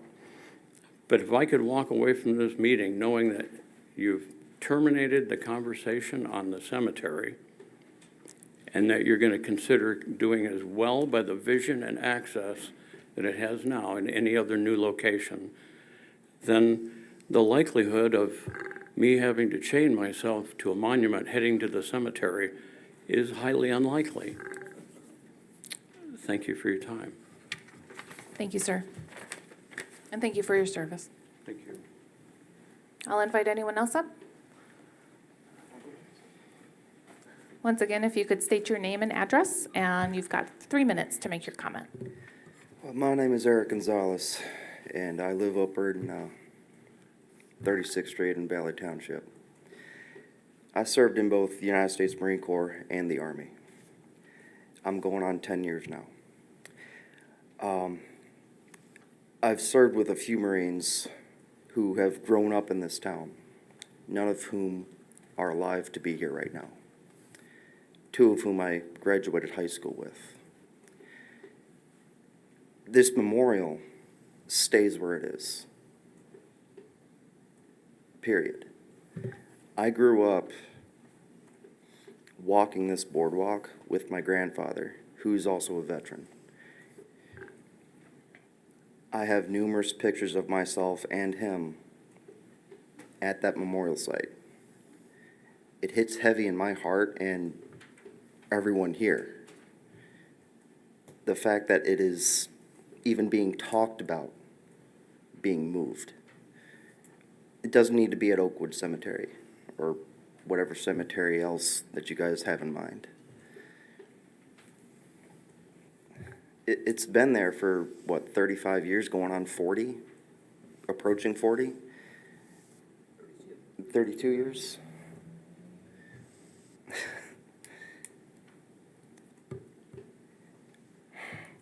My problem with that is it's been in the boardwalk long enough that everyone here knows where it is. It's within eyesight of the boardwalk, obviously. And that's why it's there, is so people that walk on the boardwalk back and forth can see it and pay tribute to it and honor those who have passed away serving this country as well as this community. That's the sole purpose of it being there. It doesn't need to move. That's all I gotta say. Thank you very much. Come on up, Tessa. And if you could just again state your name and address for us, please. I am Tessa Thomas. I live at 321 Grant Street up on the hill here in Allegan. I was here January 10th, I think.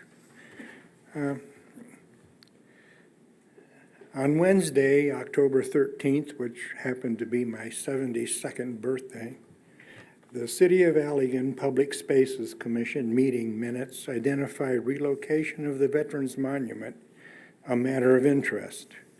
In two places, I've identified the paragraphs 5A, 3C, and 5A, 38D in attachment 1. On Monday, November 8th, 2021, the City of Allegan study session meeting minutes identify relocation of the Veterans Monument in paragraph 4, last item of the roundtable discussion in attachment 2. On Monday, January 10th, 2022, the City of Allegan City Council meeting, I made a presentation to the City Council as attachments 3 and 3A. Some comments I noted were paraphrased here, made by the members here. I had no idea the veterans felt that way about the monument.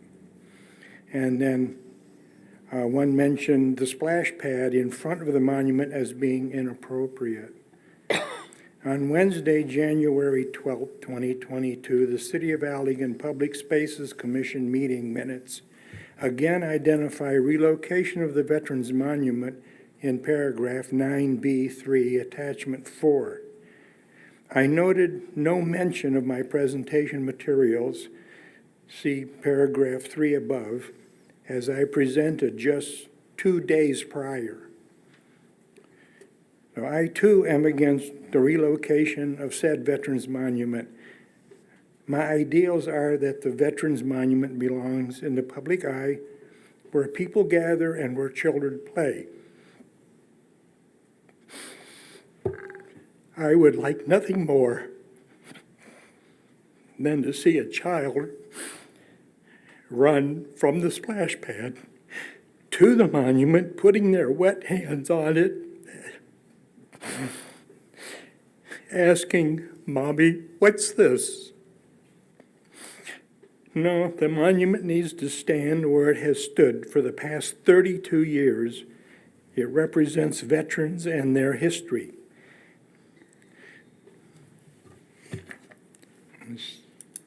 Sign this.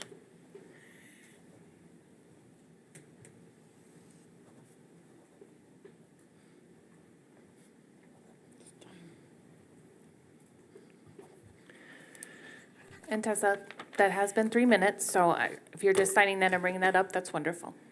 This is your copy. Okay, thank you, sir, or ma'am. Thank you.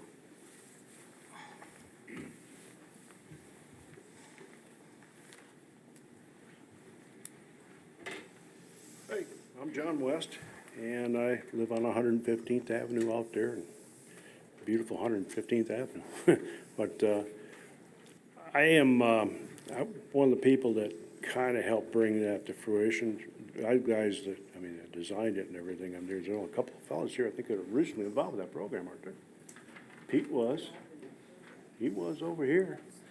Most of the guys that were involved with it are gone, but there's a few of them left, and all I really did was raise funds for it. But I thought it was a wonderful idea. It was something that would bring everybody together. And, yeah, I certainly don't have a problem with a kid running up to the wood hands and playing with that. I would have done it myself. Probably would still if I didn't get laughed at. But the whole thing is that when I look at that monument, and when we put that up there, there's Ronnie Sweetland from over to Bloomingdale that was killed in Nam. He was killed in an ambush. We got, what, 3 or 4 others around town here that were killed over there. Gosh, John Nahan, I'm racking my brain here, Lyle Allen. I personally lost 11 buddies on one mission with a chopper crash over there. And, so when I go by there, I kind of think of those guys. It kind of reminds me that, I got it really good. Not only did I come back, I have to put up with all the Vietnam vet bullshit, but, other than that, I come home to a town that, I didn't really know too many people anymore, but people that did look familiar, I found out were their kids of the guys I hung with, so it was old timers. So anyway, my whole feeling on it is that it should stay where it's at. We fought hard to get it where it's at. It was hard work to even get that developed. I mean, that's a lot of money. Putting that in there, fighting for a place to even set it, my gosh, we went through a lot of wars with that, just trying to get a place to set it. And finally, it was kind of a mosquito little area over there, and he said, well, how about that? So that's where it's at, and I'd like to have it just stay there. That's all I got to say. Thank you, Mr. West. Would anyone else like to come up and make public comment?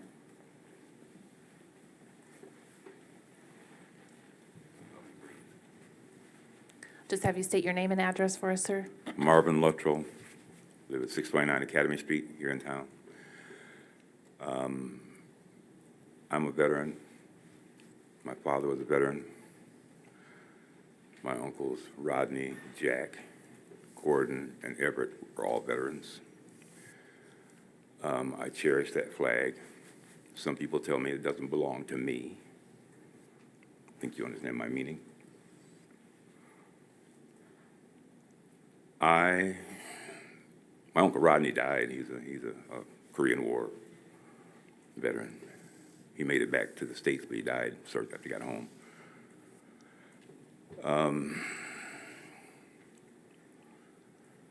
I was just amazed that somebody told me that a dumpster was going to be prioritized over that monument. A dumpster. Because you can't get people to take their trash bins back in at a scheduled time or day. That I didn't know about it until somebody told me that. I had no idea that we're here having a discussion over prioritizing a refuse and recycle system over that monument. You can tell I have some deep feelings about that. I've been told that I don't even belong in this country, let alone on that monument. I don't think it should move an inch. I think it should stay where it is. If we can't figure out what to do with our refuse and our recycling without moving that monument, well, I love Allegan, and I'll be here, but I won't be happy. Thank you. Is there any other public comment? Come on up. Already been on the news. Mike Manning, 155 Thomas Street. Make it short. I found out about the memorial being moved because I heard about the dumpsters first. Okay, several business people around town told me about the dumpster project. And then I found out it's going to be moving the memorial to put it there. I've heard several different stories since on the news. Maybe it's an electrical box or maybe it's over here. I heard all the way down to the dam. Doesn't matter. I don't want that memorial moved. There's no reason for it. When I heard on the news on the 16th that it was disrespectful having the splash pad so close to that, I would say I don't totally agree with that, because as a former councilman, we were told to put it there by certain people, okay? And there was no mention. That was the last century that that monument went there. It was 2019 was our grand opening on the splash pad, and there's never been any mention about disrespect to the monument of any sort. So, and how much money have we put in? We just recently, as you recall, beautified that area where the monument is. Now we're going to tear all that out, so that's a waste of those money spent of the taxpayers. And you move a monument, how much is that going to cost? And then you have to put in monies to put it somewhere else. How much is that going to cost? Follow the dollar. But I'm going to keep it short and just say, I'm against moving that as a veteran. I hold 3 DD-214s and responded to 3 different issues. I enlisted in Vietnam originally. Secondly, I responded to Desert Storm and was activated. And thirdly, responded to 911. And I say, keep it there. And I'd also like to end by asking if all the veterans would stand up in the room, please. And thank you for coming. And thank you very much for your service. Thank you, gentlemen. Thank you, Mayor. Thank you. Thanks for staying. Is there any further public comment this evening? I guess it's all right to make 2 comments. Absolutely, Pete, come on up. All right. Pete Anskoviak. I have a business at 416 Hubbard Street. Delora knows, she worked for me before. Anyway, we've been having programs at that monument for roughly 30 years. And every year, the city has cooperated. They've helped us put the chairs out there, and they've also provided the sound system, and we appreciate that. But we have pretty much the same people coming there, and they know that spot. Every Veterans Day, November 11th, they come down there to honor the veterans. And it isn't just people from the city of Allegan. Most years our legislative representatives come, they know where it's going to be held, and did I just mess this up? So I'm opposed to moving this monument. It's become, a place where we can gather. Perhaps there should have been some insight or some thinking before putting the splash pad right there. How's that going to affect the continuation of this memorial, which has been here, 25 years before that? So you put that in there. So now, because we've done this, we got to move that. I don't think that is smart planning. We're just about done with public comment, but I would like all the veterans here that are opposed to this move to raise their hand so you can see how many are opposed to this. And that's basically every veteran that is here tonight wants that memorial to stay where it's at because it's important to us. Thank you. Thank you. Could I have I'm Cindy Cooley, Thank and you. my husband, Dave Cooley, is a veteran in Vietnam. Don't you all enjoy your freedom? Do you know what these men went through when they came home? They were spit on, literally spit on. And now you want to take their monument and move it where he fought 32 years ago to get it there because they couldn't figure out where they wanted it, the city. So they threw him over here in a hole. And now you want to move it on them. I hope you enjoy your freedom because my husband served his butt for you people.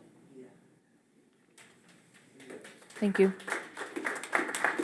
Is there any further public comment this evening?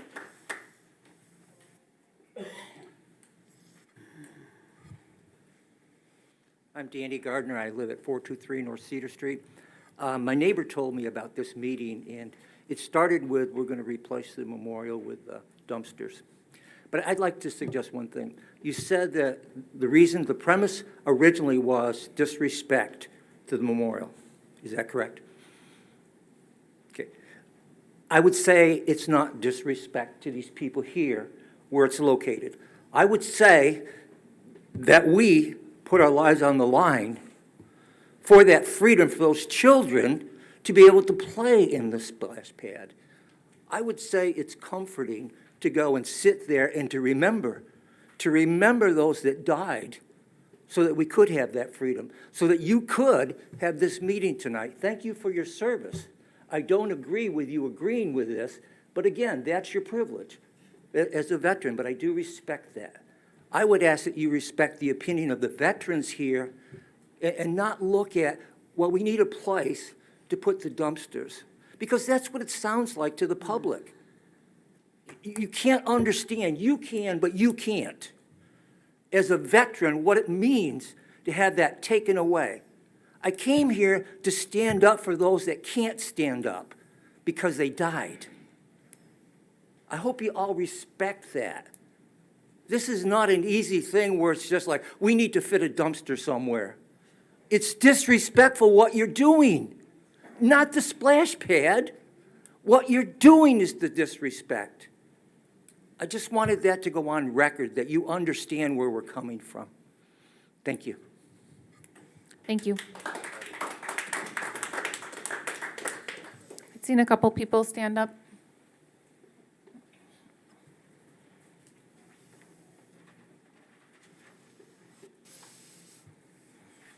Charles, just for everybody else, could you state your name and address, please? Charles Tripp, 419 Hastings Street, Allegan, Michigan. I just want to say I started the post on the Allegan County website because I felt that the city was not getting the word out about moving the Allegan County Veterans Memorial.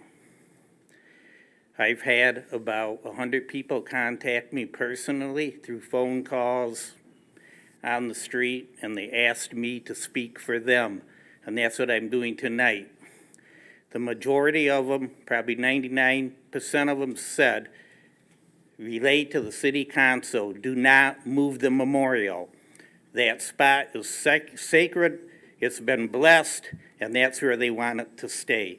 Thank you. Thank you.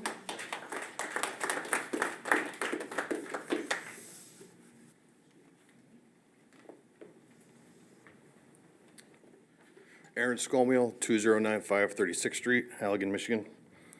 As a son of a Vietnam vet and a veteran of this community, I was disheartened to hear about the monument possibly moving from its current location to allow for a recycling area. Why would you want to move a recycling area or trash area near the Kalamazoo River? Who did the environmental assessment on that? I'm glad that you've tabled this for now, but it's always possible you can move forward when things have calmed down. It strikes me as odd that our city council would consider even doing this in the first place. How do you even start that conversation? Our city has a long history and romance with the military, which has been conveniently forgotten. Lieutenant Colonel Benjamin Pritchard commanded the 4th Michigan Cavalry during the Civil War. George Munger, who was actually from Allegan, captured Confederate President Jefferson Davis and his wife as they slinked away from the Confederate camp in the dark of night. After the war, Pritchard and many of his troops and their families followed him back to the area. They settled here because of leadership and opportunities in the area. There is no telling how our community would be shaped today without those veterans who were instrumental in ending the bloodiest battle in our history of our country to make African Americans free throughout the land. Sons and daughters of those forefathers still reside in the area. We honor our brothers and sisters from the past and current service as we walk by that monument, fly our colors proudly, and celebrate the 4th of July on the waterfront. I'm not too sure how much more American you can get than that unless you include baseball and apple pie. I hope we find a different path moving forward. If Joe Biden hasn't managed to figure to get us into World War III by the next election cycles, you can be sure they'll be sitting in one of your seats. The only way you rectify this is by passing a motion to keep it in perpetuity in its current location. Thank you. Thank you.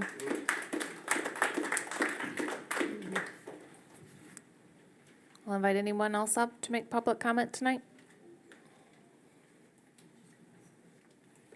Good evening, Deborah Sperry. I live on 37th Street.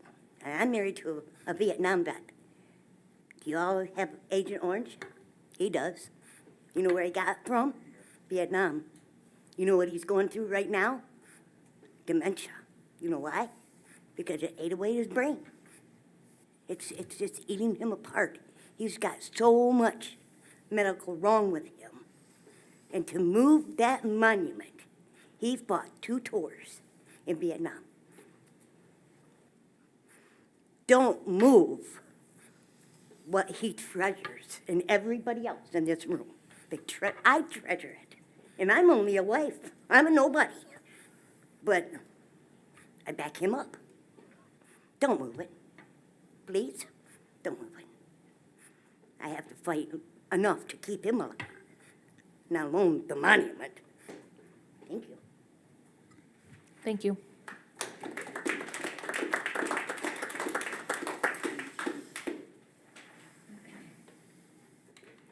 Would anyone else like to come up and make public comment?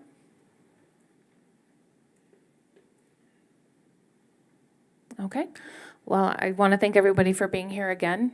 As I mentioned in my earlier statement, we've heard you, and we will remember these conversations as we move forward. So appreciate that very much. I'm going to go ahead and close public comment. You're all welcome to stay for the remainder of the meeting if you'd like. Otherwise, we are going to just keep on moving down the agenda. Thank you. So next we have agenda item number 11, which is our reports from boards, commissions, and city offices. Under 11A, we have our city boards, commissions, and area agencies. Under 11A.1, we have Planning Commission February meeting. Roger, we'll just wait a second while everybody exits.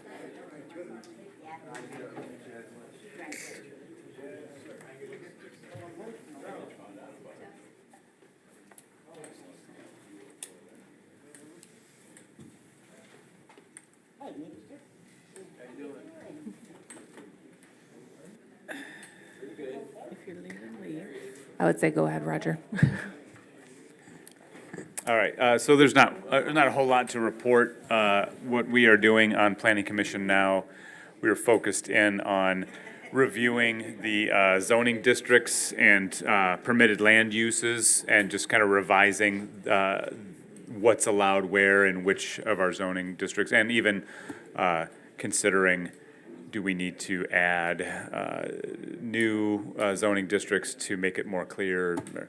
Just kind of wanting to make sure everything is as it should be. And so that's what we spent the entirety of our time, quite a long time. And we still have a ways to go. But Lori Costello doing amazing work, so much. She's such an asset to us. So, yeah, so that's basically all we did. Agreed. Yeah. It was fun. Thanks, Roger. Next, we have under 11A.2, the Riverfront Design Committee February meeting. Bill? Yes, the meeting went well. It was new vice chair, new chairman were elected. That's about all that went through. They discussed things that they would like to have done on the riverfront as far as what designing. They went through a lot of things. Ice skating park was one of the things mentioned, amongst other things. ACOM, is that what it is, Joel? Correct, ACOM. They have the grant that is working on designing. We have not gotten any information from them yet. They're still in their process of going through it. That's about it. Thank you. Next, we have 11B, which is our finance department. Under 11B.1, we have a request to approve accounts payable and payroll. Teresa? We have accounts payable in the amount of $581,408.83. Payroll in the amount of $111,450.10. for a total disbursement of $692,858.93. Motion to approve. I so move. Support, Teresa. It has been moved and supported. Is there any discussion regarding accounts payable and payroll? Seeing none, all those in favor, please signify by saying aye. Aye. Aye. Opposed, say no. Motion carries. Next, we're moving down to 11F, which is our city manager and city clerk. Under 11F.1, we have a request to approve the lot combination of parcel numbers, you can see them on the screen, ending in 25 and 00. Joel?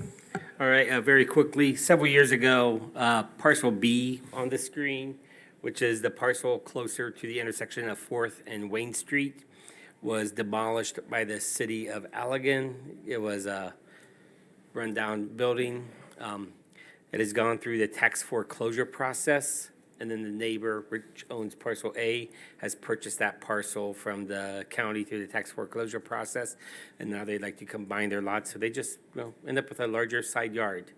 This is a good thing for the city. I think it's a good thing for that neighborhood. It cleans it up a little bit in that general area, and with all lot splits or lot combinations in the city of Allegan, city council has to approve them.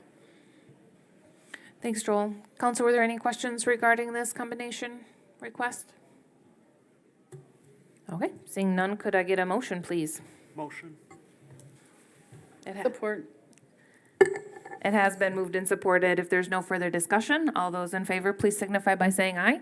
Aye. Opposed, say no. Motion carries. Next up, we have 11F.2, which is a request to approve the Oakwood Cemetery Blessed Sacrament contract. Joel? Okay, in 2020, the residents of the city of Allegan voted to approve or authorize city council to sell a portion of this land to Blessed Sacrament. Since that time, our city attorney has worked with the diocese to come up with an appropriate purchase and road improvement agreement. That is in this staff report to council for this evening, as well as what I'm going to call a maintenance agreement that we had to get under, official as well.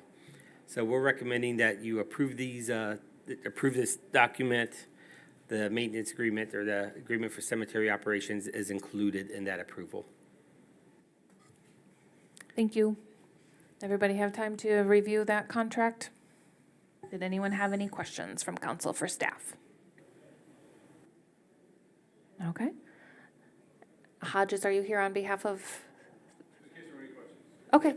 Did you have anything that you wanted to add? It's about time. Well, I'd like to thank the city council for making this benefit fruition and go for others help. Public service, the public works has helped us a lot in this as well, so I want to commend them for all the work they've done. Okay. Thank you. Thank you for being here. One of the first projects when I first showed up here was getting this sale done. So that's why I said it's about time, because it's just been hanging out there since 17 and a little hiccup here and there, but we're glad we're at this point now. Okay, wonderful. So if there are no questions of staff or the representatives from the church, could I get a motion, please, to approve the Oakwood Cemetery Blessed Sacrament contract? I so move. It has been moved and supported. All those in favor, please signify by saying aye. Aye. Aye. Opposed, say no. Motion carries. Next up, we're at agenda item number 13, which is the communications from city manager, council, and mayor. Joel, did you have anything tonight? Nothing to add. Thank you. Parker, Michaela? Just about CapCon. If you guys do want to go, just let me know by the end of tomorrow. We plan on registering whoever would like to go. I know Roger said he can't go because he'll be out of the country. If you don't want to go, you can also let me know, just so I know. I will not. Okay. I'll let you know. All right. Thank you. Thanks, Michaela, and thank you for the reminder emails. That's very helpful. Okay. Mike, did you have anything tonight? Were there any weekly reports? Yeah, I received 3, or 1 on Friday and then 1 on this morning. I forgot to send those out. I'll make sure I get to that this week. All right. And then these gentlemen that gave their lives and their family, all that, some of their statements were touching to me. And I feel for the veterans, and they just want their area there. I would like to make a motion tonight that we leave that alone right now. Let them have their space right now. We don't have this even on the agenda, Mike, so it's just a continuing discussion. So I'm not sure how to proceed with that. Robert's Joel. Rules of Order, once a motion's been made in the Okay, open meeting. so could we get a, you we would a- need to have a support, and then council can discuss that. We have a motion on the floor. Could I get a support? I'll support it. Okay, so now council can go ahead and discuss. Roger? So my comment as we were wrapping up was going to just be, I appreciate the veterans that came and spoke. As a veteran, we can have differing opinions and still support each other and love each other, and I appreciate them being here. I agree, I think it was moving, and I think that not everybody has all the facts, but, I think there's been some misinformation, but there's certainly just some genuine feeling about, people that helped get it where it is, and it's near and dear to their hearts. Having said that, I think, I feel like it's premature to make a motion to do that yet. I think we should process what we just heard. I think we need to take into consideration what we just heard, and it might be that we just say, we need to figure out another plan, but I'm not sure I'm comfortable voting on that right now. Thanks, Roger. Is there any other discussion? Teresa? I would agree with that. It was very touching to hear these vets talk and their spouses talk. But I don't think we need to, I think there was misconception of what we were trying to prove or do down there. I think we discuss it further and come back with maybe some proposals on this is where we possibly may put it, as opposed to just forget about it, forget about talking about it some more. So that's where I'm at. Well, and this is just at this time. So these gentlemen gave, some of them the ultimate price. And so at this time, it doesn't mean a forever, but at this time, I think we should lay this to rest and let them know that we hear them and that we feel them. And thank you, Roger, for your service and your input. I'm not saying forever it has to remain there, but at this time, I think the council should be very careful and think about it, and I think we should leave it alone at this point. Thanks, Mike. Go ahead, Dave. I was going to say, for my part, I'm not interested in hearing any more proposals come to council until those proposals have gone to groups like the American Legion and the VFW first. I think that would be a very bad idea if we brought more proposals to this body that weren't supported clearly by a group of veterans, a group of local veterans who can stand behind that proposal. So if it goes to discussion, I think it would be great for staff or whoever wants to support this to reach out to those veterans groups and have meetings with them. But I don't want to see it in front of me until it's got a group of veterans backing it, local veterans. Joel, did you have something to say? Just real quick, your city charter allows the city manager to partake in these discussions. I just can't vote. So that's why I'm speaking up during a discussion point. I think Dave's recommendation or Dave's guidance is one that would be prudent at this moment. I would recommend that the amendment be made to the motion to direct staff to have a series of town halls reach out to the VFW, because I do not know if we have an Allegan American Legion. I know we have a VFW over at Hooker and Eastern. It is an American Legion. That's American Legion? Okay, I apologize. I thought it was a VFW. No, it's an American Legion. Probably want to reach out to any of them that are in the whole county, because that's actually a county memorial, not just a city. Okay, yeah. But I have a series of town halls for this, communication. And you can't amend the ordinance, motion support to amend, not the ordinance, amend the motion to direct staff to have a series of town halls, reach out to, affected people. We have a list of people who spoke this evening that are passionate about it. Yeah.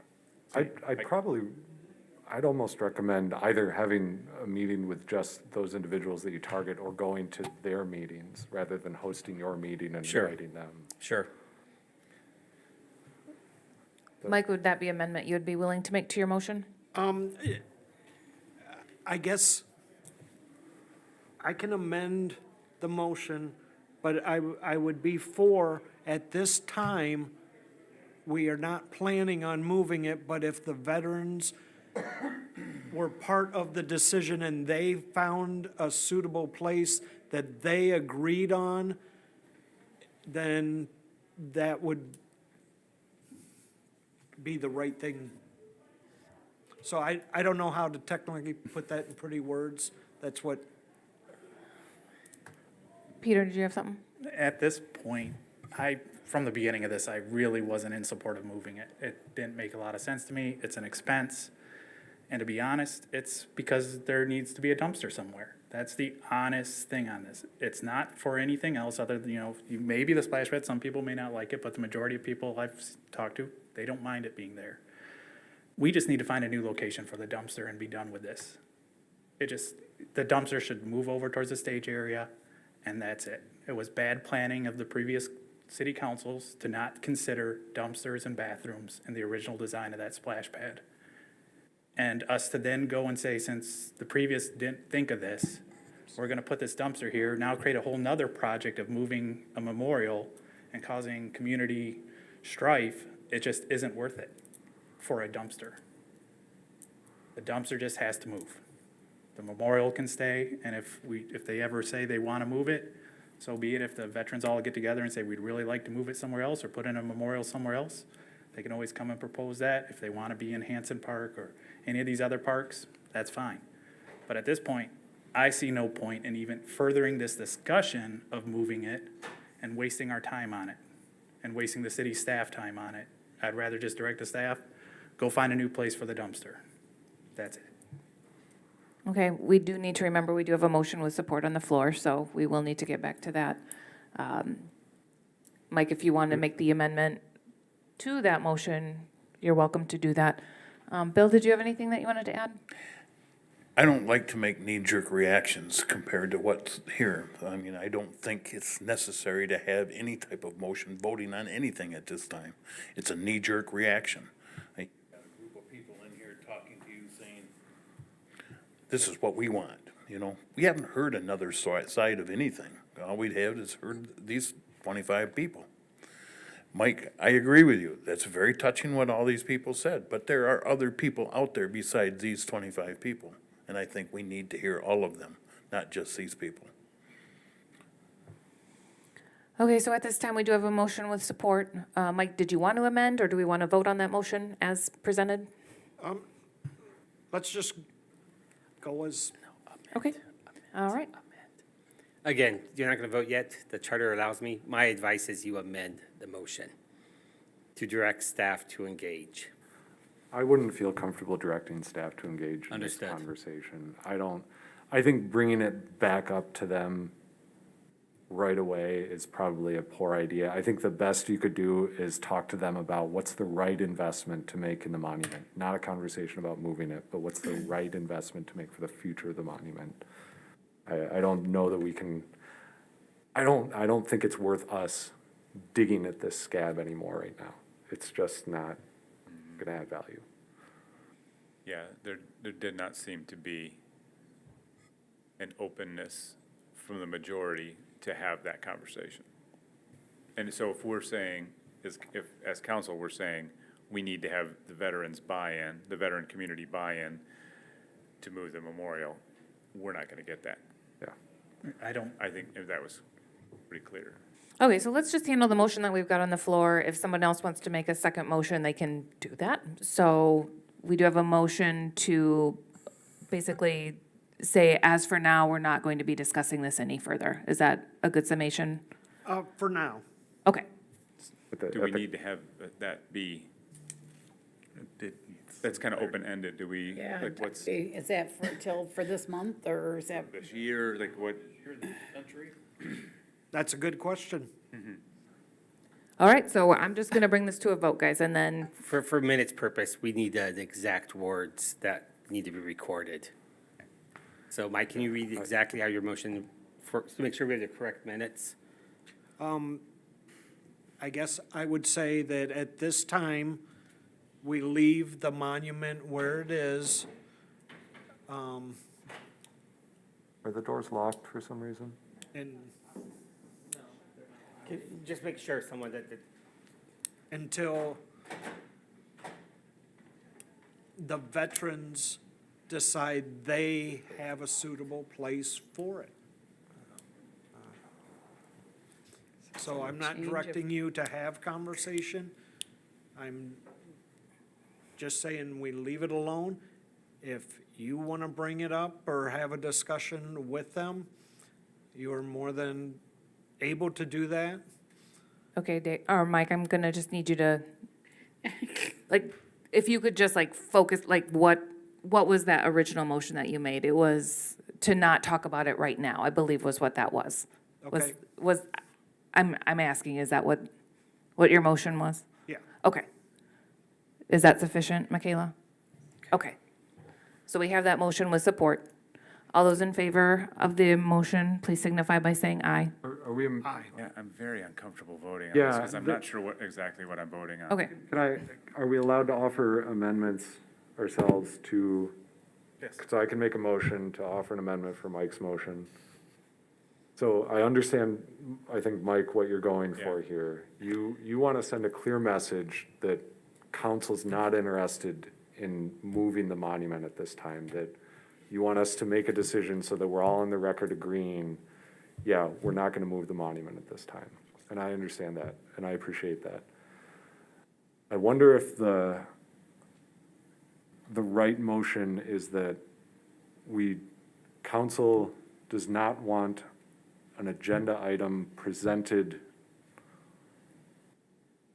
regarding the memorials movement without support from local veterans organizations. I'm gonna push back on that, Dave, because we haven't had an agenda item at all to move this. Correct, and this is a motion to say that we don't want an agenda item brought to move this. This is just something that the public has brought up to us, you know? We haven't even had an agenda item to move this. I'm just trying to offer a way forward for Mike's motion so that we can resolve it. But I think I'm in agreement with Mike's intent. So I'd like to make sure that we've got clear language on what that intent, how that intent should work. And if, I would propose a motion, an amendment to the motion to direct city staff to find new suitable location for the dumpster, and that the monument will currently stay where it's at. I like that. I would take that. If we can. Is that a support, either Mike or Dave, for an amendment to this motion? do we have to deal with the first motion before we get? We're amending the first motion. Okay. So do I need to amend it to what Peter had said? Peter made the amendment for you. Support. Is there any further discussion regarding the amendment to the motion, which is, could you please restate? Amendment to the motion to direct city staff to find a new suitable location for the dumpster and the monument to stay where it's currently located. Is it better to say, We are- find a new location for the dumpster that does not require moving the monument? And that way, it's not in perpetuity, but. Sure, okay, we'll go with Peter's motion, that's great. Okay, so we have a motion with support on the floor. We have to Is there any further discussion? I may resent or regrets. Okay, seeing none. All those in favor of the amended motion, please signify by saying aye. Aye. Opposed, say no. No. Motion carries. So to repeat, that is to direct staff to research other locations for the dumpsters. Is that accurate? Okay. Roger, did you have anything for council communications this evening? Thank you. Peter? Only communication is, I was going through Zealand the other day, and I have to let Joel know if we need those lights like we currently have, their latest project where they put the roundabout in Zealand, they have lights similar to our waterfront lights, so we can probably find out who they used with the same top and everything. So might reach out to them and just find out what they are in case we ever need to replace one of them as well. Thank you, Peter. Anything from you, Teresa? No, thank you. Dave? Nothing for me. Bill? Other than the street department, take care of the potholes. I know it's not the time of year to do it, but you see it that high. We can cold patch. You can cold patch. I see it on, my wife looks at Facebook a lot, and you see that in there a lot. They did cold patch the Second Street Bridge going across there. There was some Yeah. monster potholes there, so They cold patch the parking lot too. that's on MDOT's road. They seem to mention No, it Ely doesn't. Street a lot. Yeah, I know. But it's something because we were putting a cone in the one hole because it was so deep. We got to do something to fill it for now. But hey, I appreciate it from the city, from the DPW going out there and doing that. Wonderful. And for myself, I have nothing this evening, except to once again to reiterate a thank you to everyone that came and made public comment tonight. So Ditto. with that, we are adjourned at 8:06.